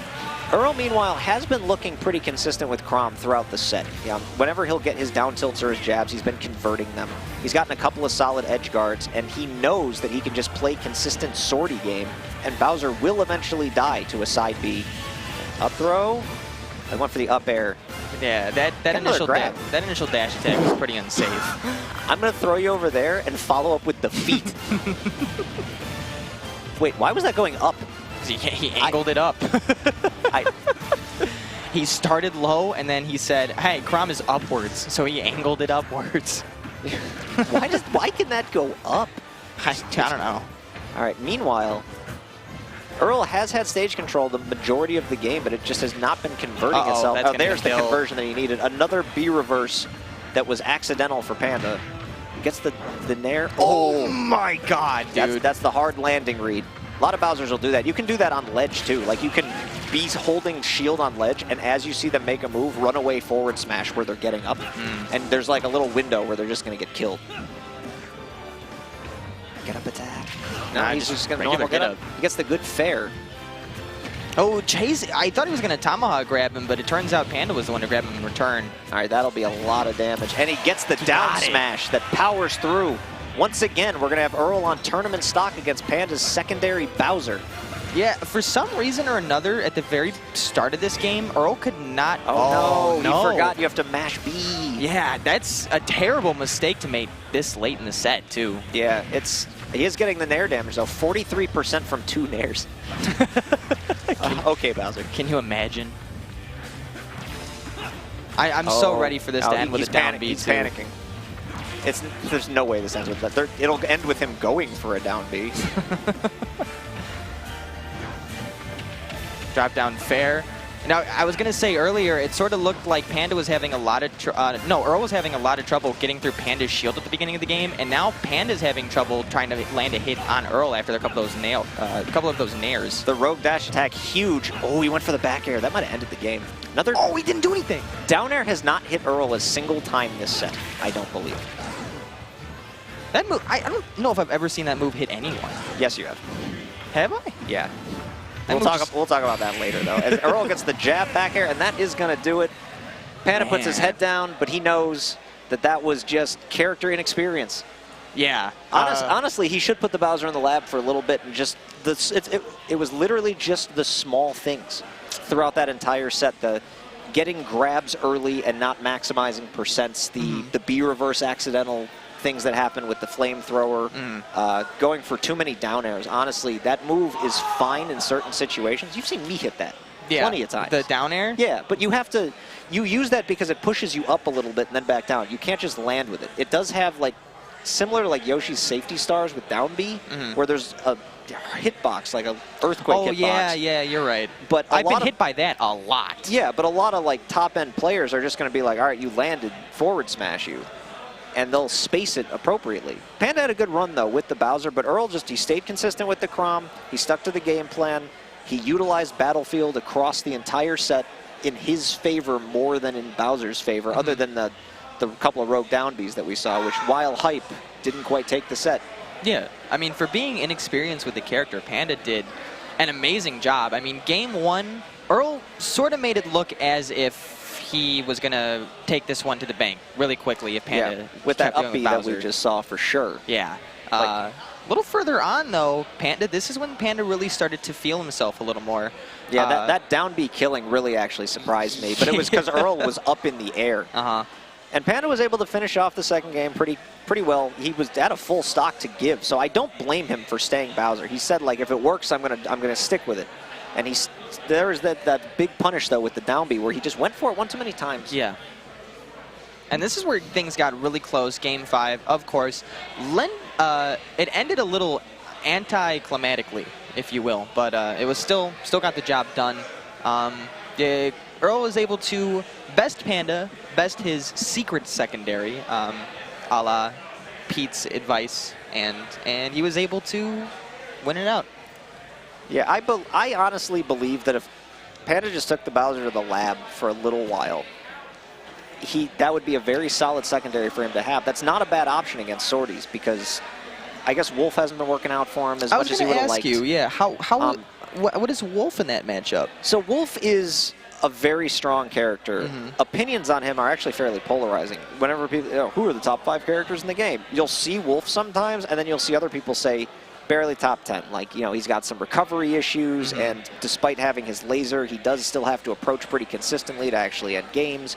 So Wolf is a very strong character that is not a game-breaking character, and I think Panda was looking for something that would just really help him win the sword matchup, and Wolf ain't it. You need to be able to somewhat recover, I think, against swords no matter how good you are, or you're not going to consistently win that matchup. So it doesn't look like Wolf is the answer. Bowser is looking good. Against swords, you're not going to win as many interactions as you would like to. You're just not going to, because swords have so much range, such good frame data. Chrom especially, honestly, feels like a melee character in Ultimate. He's so fast and has such excellent movements, and everything is hard against Chrom. So to be able to beat Chrom in general is a tall order, especially when a top player is playing him. So Bowser can do it in less interactions. We saw it happen twice with Panda's relatively unpracticed Bowser. All right, we're going to be getting underway very shortly, if not immediately, with Mega Man and Ness. We're going to see ATATA, the champ himself. That's him. Against whatever the hell that tag is that Yeti has put in the system. I mentioned the glitch earlier when I was commentating this match with Sturm, and yeah, I don't know what that's for, but yeah, hey man, if it brings you positive vibes, do whatever you want, I guess. Yeah, the champ versus the glitch. Sounds good to me. Tata not looking great early on. He has landed no offensive moves, and Yeti is going to town. This is a very, very difficult matchup for a lot of characters, and Ness is no exception. He has a hard time even getting into where Yeti is to get damage in. Yeah. And Yeti's neutral is so exceptional in terms of players in the world, period. Yeti is one of the best players in the world. He's absolutely the best Mega Man that exists. And it's just difficult to play against a guy like this. So Panda's got to try to get through the wall of Leaf Shield. He's got to try to get through the pellets. And he gets caught there with the up smash, and Yeti's going to take an early lead. Yeah, you know what, though? I really like ATATA in this matchup just because I want to see what he can do against Yeti. Yeti is a strong player, as you mentioned before, but ATATA is someone that I would sort of consider as like one of Illinois' like hidden bosses. Like he's not really a player that goes to a lot. He's one of those players I think everyone in Illinois sort of recognizes as being very, very good. But the problem is just sort of his inconsistent attendance. But I think ATATA is like maybe top 3 in Chicago on his best day. Currently, he's either second or third. And the reason for that is that this particular season, he actually has been fairly active. He won the GameWorks like regional invitational thing. Oh, okay. And he beat Seth to do that. He's been going to more weeklies. He just won an Ignition this week over Panda because he's just very, very good. And here he is now in winners semis of Second City, a tournament where Ned and Seth played in losers eighths. Yeah. So ATATA's definitely making the point that I am one of the top guys, if not the top guy in Illinois. Yeah, he had to fight a lot of really solid, really good opponents to get here. And you know what? He's doing very well against Yeti. I mean, he's only 50% back. ATATA has always been relatively good, just in general, at finding opponents in disadvantage and being able to capitalize off that with either transitioning into something that will result in a gimp or something that will result in some sort of punish from Ness. Oh my God! He went in with the up B, and Yeti tried to land on the other side of it because ATATA had conditioned him with the last couple up Bs that he was just going to throw the thunder right at him. And he surprised him. So ATATA looking good. He has been figuring this matchup out incredibly quickly. Dude, the mix-up of the century. Absolutely. Yeah, this one has turned around incredibly quick. He's going to use that directional air dodge to get back to stage. The back air's not going to quite kill just yet. Wow, Yeti went deep, and that could have spelled absolute disaster. And we blinked, and he's at 81% already again. ATATA only won a few interactions.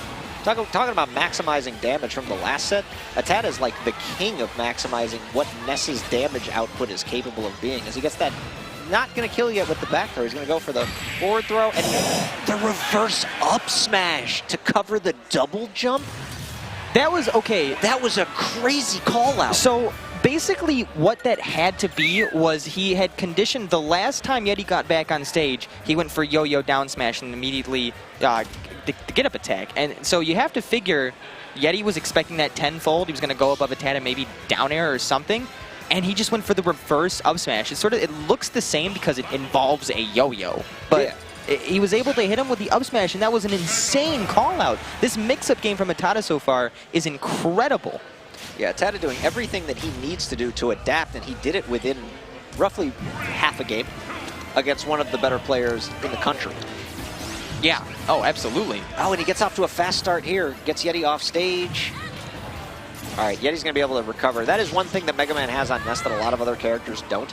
His recovery on up B is actually so fast that you can't repeatedly chain the yo-yo down below him if he reacts to it in every single situation, where you can against characters with worse recoveries.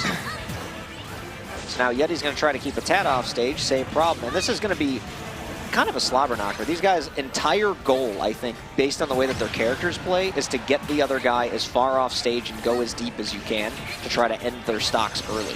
That down smash was just pixels away from connecting. It just barely missed. What was that? Forward tilt. I don't think I've ever seen that move. Yeah, so, he catches him with the up smash, but he bounced off the stage because of the DI that Yeti had, and it saved his life. Yeah, so Ness, a lot of people say that his tilts aren't that good. I think a lot of Ness players actually use smash stick as a result of that. Ness has got some sauce with his forward tilt specifically. You can do things like drag down fair into forward tilt or jab, jab, forward tilt. And just the next thing you know, you're going to wind up with a stock because that foot kills early. Up tilt also kills, but it's more of an anti-air. As ATATA's going to take the first stock with the offstage yo-yo. Looking consistent, and that's one of the first leaf shields we've seen from Mega Man.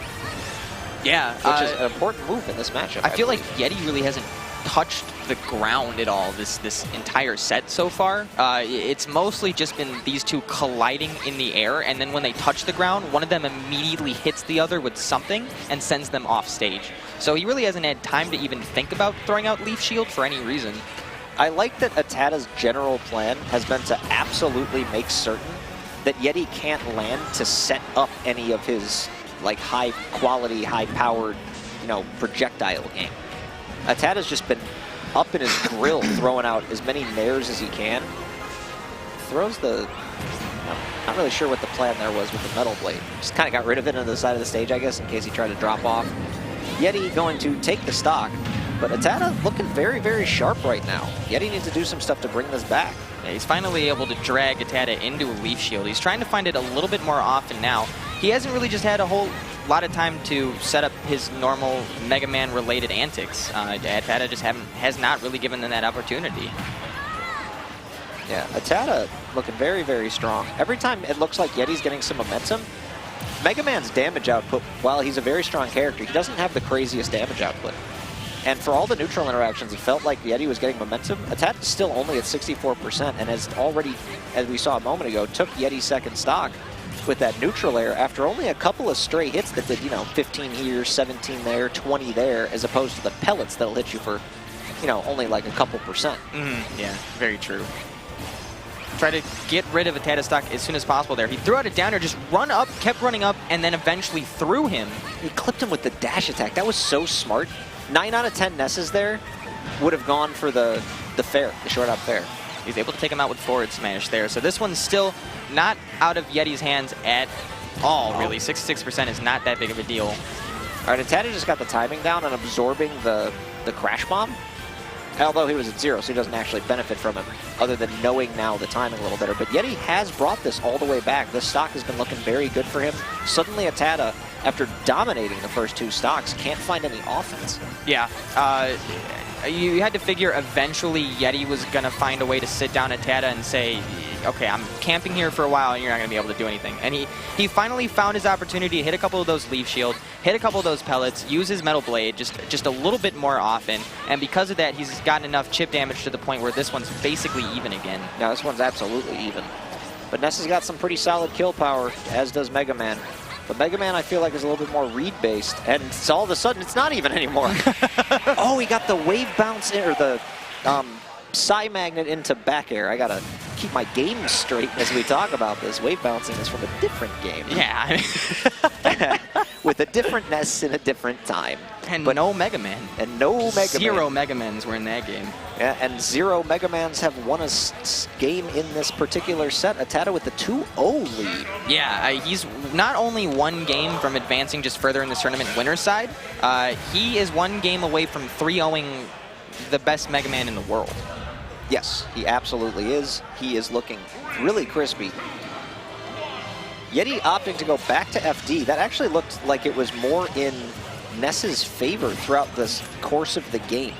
There was a lack of platform, so I completely understand the pick, because Ness on like a triplat is terrifying. See, I feel like Yeti sort of, I don't know what it is exactly, but I think he found a way around some of the things ATATA's been landing with, because ATATA's been missing just a lot of like landing fairs recently or something of that nature, and that's when Yeti really starts tunneling on this chip damage. So I think Yeti chooses this stage again because I think he's found what he was looking for in this Mega Man play. He also went back to classic Mega Man, by the way. Yeah, which is a big deal. Yes. Honestly, a big part of it has been the Leaf Shield as a defensive option, where whenever ATATA would approach, if he had time, he would throw out Leaf Shield, and it would just start ticking Ness down for however many % and regain him neutral. Which cannot be understated how important that is against a character like Ness. Back air going to connect, but it's not going to kill just yet. That back air is really strong. Yeah, it is. The fact that almost killed from like 100 from your mid stage, but the dare spike box on the projectile of, I always forget the name of the dare. Just gun. Yeah, we can't call it that anymore. No, we can't. It's a character with an actual move in this game called a gun. Yeah, literally called gun. PK Fire off stage. Yeti's going to get caught into it, but nothing ATATA can convert out of it. But he's going to end up killing him with up air anyway, so it doesn't really matter. Yeah, he almost used it as a frame trap. He saw Yeti burn his jump, so he just kind of threw it out there, and Yeti didn't have anywhere to go. I think first up smash of the set so far. All right, ATATA making his way back onto stage, but can he bring this back?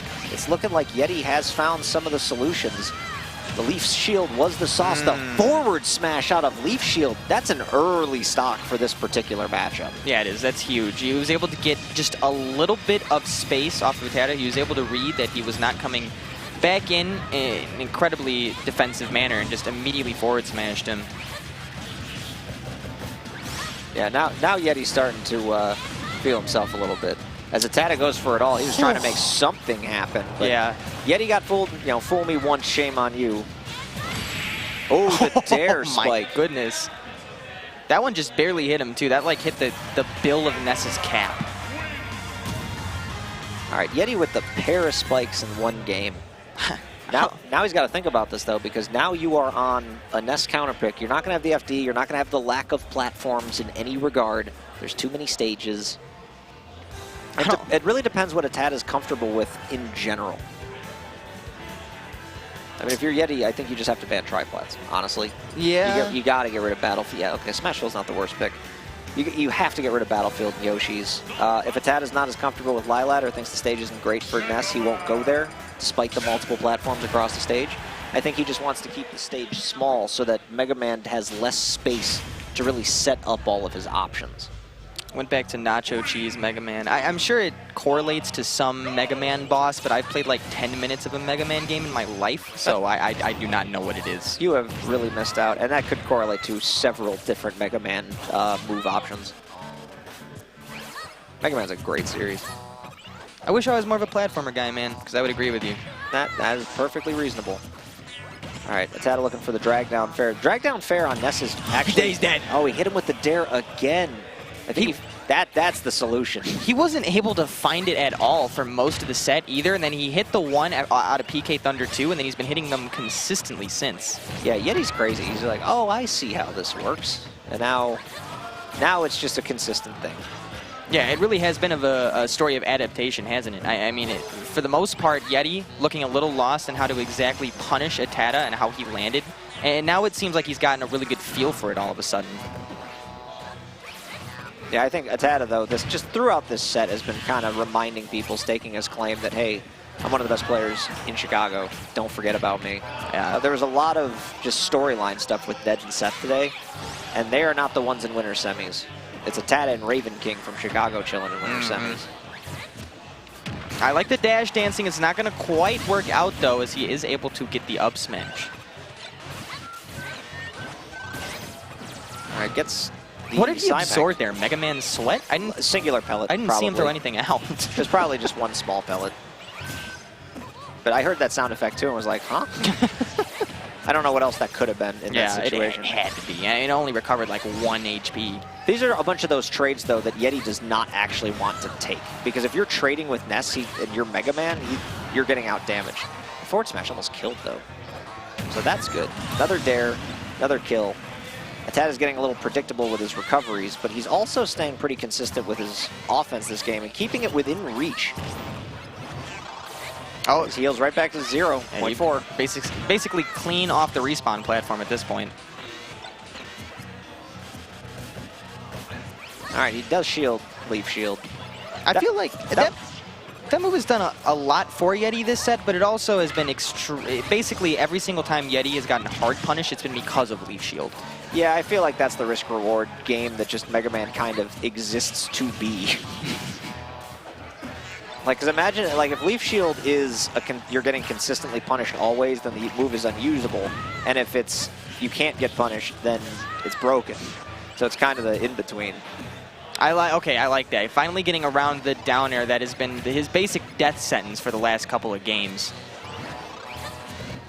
Ted is still very much in this game. It was only at 85% and has Yeti off stage. This right here could possibly be the game changer. Oh, wow, what a recovery from Yeti to get around that yo-yo. Yeah, that's huge. However, ATATA is going to hit the back here. This one is still very much in reach. That short out back air is tried and true for over 20 years. Oh, just throwing out an arsenal of projectiles off stage, and he's going to continue to do it on stage. But Ness is going to make it back to the middle of the stage, and ATATA, now with a little bit of new life, does have some options here. The opportunity to put Yeti into loser's bracket early.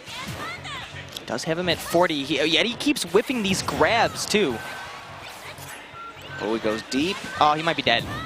Now, yeah, wow, stuffed him. What a dare to stuff his recovery. He had the perfect angle, too. Yeah, that's incredibly unfortunate. That was...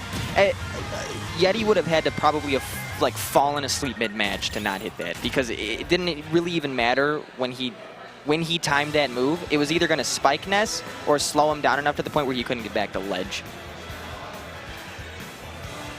All right, so we're going to get a game 5. ATATA with the very strong 2-0 start, Yeti with the adaptation, and the several dare spikes. And we go to New Pork City, a stage that I forgot was in this game. That's okay. You can continue to forget it was in this game. Yeah. No one will fault you. We're going to move off of it in like 5 seconds, and it'll be out of sight, out of mind. And then they go to Pirate Ship. And they go to Great Cave Offensive. Pac-Land, perhaps? 75 meters. Hyrule Temple, maybe. I would love a Hyrule Temple game. That stage is actually hype. Princess Peach's castle. Oh my god. That was, forever will be the sickest combo I've ever done in Ultimate so far, where I like fared as Kirby and like drifted backwards, and someone bounced off the Princess Peach castle, and I just down beat, and they died. And it was great, because I hate Kirby, but it was a fantastic combo. All right, so we're going to get Game 5 Battlefield. Yeti leaving it open. And I love the choice. It's just Ness on Triplats is so scary as a character if he really starts getting combos going. But to Yeti's credit, he really hasn't allowed Ness to get any combos of any kind going the last couple of games. Oh, okay. Boy. That's a lot of damage to start this game. Yeah, a lot of damage, a lot of hang time. I thought it was relatively possible for Yeti to just go ahead and take a stock right there off of some shenanigans. But ATATA's right back into it. Not letting this game get out of hand whatsoever. Actually, this is dead even now. They both started off with their heavy combos. Yeti was looking good to start this. Oh my, that would have busted his shield wide open. No, Yeti had moved. I think that was intentionally like hit into the platform so he could get out of his own like mini stun that Ness gives himself with the up B. But Yeti camping below platforms, and ATATA unable to land, really, but he is sitting there with a metal blade. Well, you know what? This is a brand new strategy, because I don't think he threw out up air one time for the rest of these games, and now we're on triplats, and now he's juggling ATATA, which is something he just hasn't even really attempted to do. It's been mainly ATATA coming in and Yeti punishing that with chip damage, and now Yeti is juggling him, which is it's just a completely different strategy. Yeah, now Yeti going to get that huge forward smash, take the stock, put ATATA's back firmly against the wall. Yeah. Not where he wants to be. Not at all. Leaf Shield's just going to damage him bit by bit, a little more. We'll see what ATATA can do with Yeti being off stage. Back throw is going to kill. Yes, it is absolutely going to kill. The last hit, or like the fourth hit, the second to last hit of up air as a mini stun into grab into back throw. Very, very well executed. Leaf Shield is just going to do its job. Oh, what a tech off stage! And he needed that too, because Yeti had just read him for the umpteenth time in a row with that down air, knowing where Ness is going to recover. Similar to any of those like big double jump characters, they only have a finite like number of places they can go once the jump is input. Yeti very good at dealing with that. It's had to be sneaky with the PK Thunder, just to get a little bit of damage. Yeah, playing tag. Nothing wrong with that. Nah, I didn't expect that at all either. He is able to dodge the down air. It's been Yeti's bread and butter for the last couple of games, but if ATATA can find a way around that down air, having a sort of exploitable recovery with Ness every once in a while, if he can continue to just get around that, this could be ATATA's game. Yeah, it's going to be very, very close, though. It's looking like all the way down to the wire, because Yeti has been really stuffing a lot of ATATA's approach attempts, despite the chip damage that has been coming in from the occasional PK fire or forward air. And here we go again. Oh, he completely mixed it up! Wow, they both mixed it up. ATATA looked to go off the stage to do the second PK Thunder, and Yeti was ready for it with the drop-down back air. Dude, the side magnet, though. Side magnet back air. Side magnet back air is so good, but the up smash is going to prevent Yeti from being able to land. He really didn't have anywhere he could go in that situation. He went a little above the ledge, so we're going to go last stock in this Game 5 set. Oh, no! Oh, my God! He armored through it! Now, he is good to go still, but despite the living there, he's at 80%, 90%. He's going to up B early. Oh, but it missed! What is happening? Oh my goodness! What a clean stock from Yeti, despite all of the excellent recoveries from ATATA.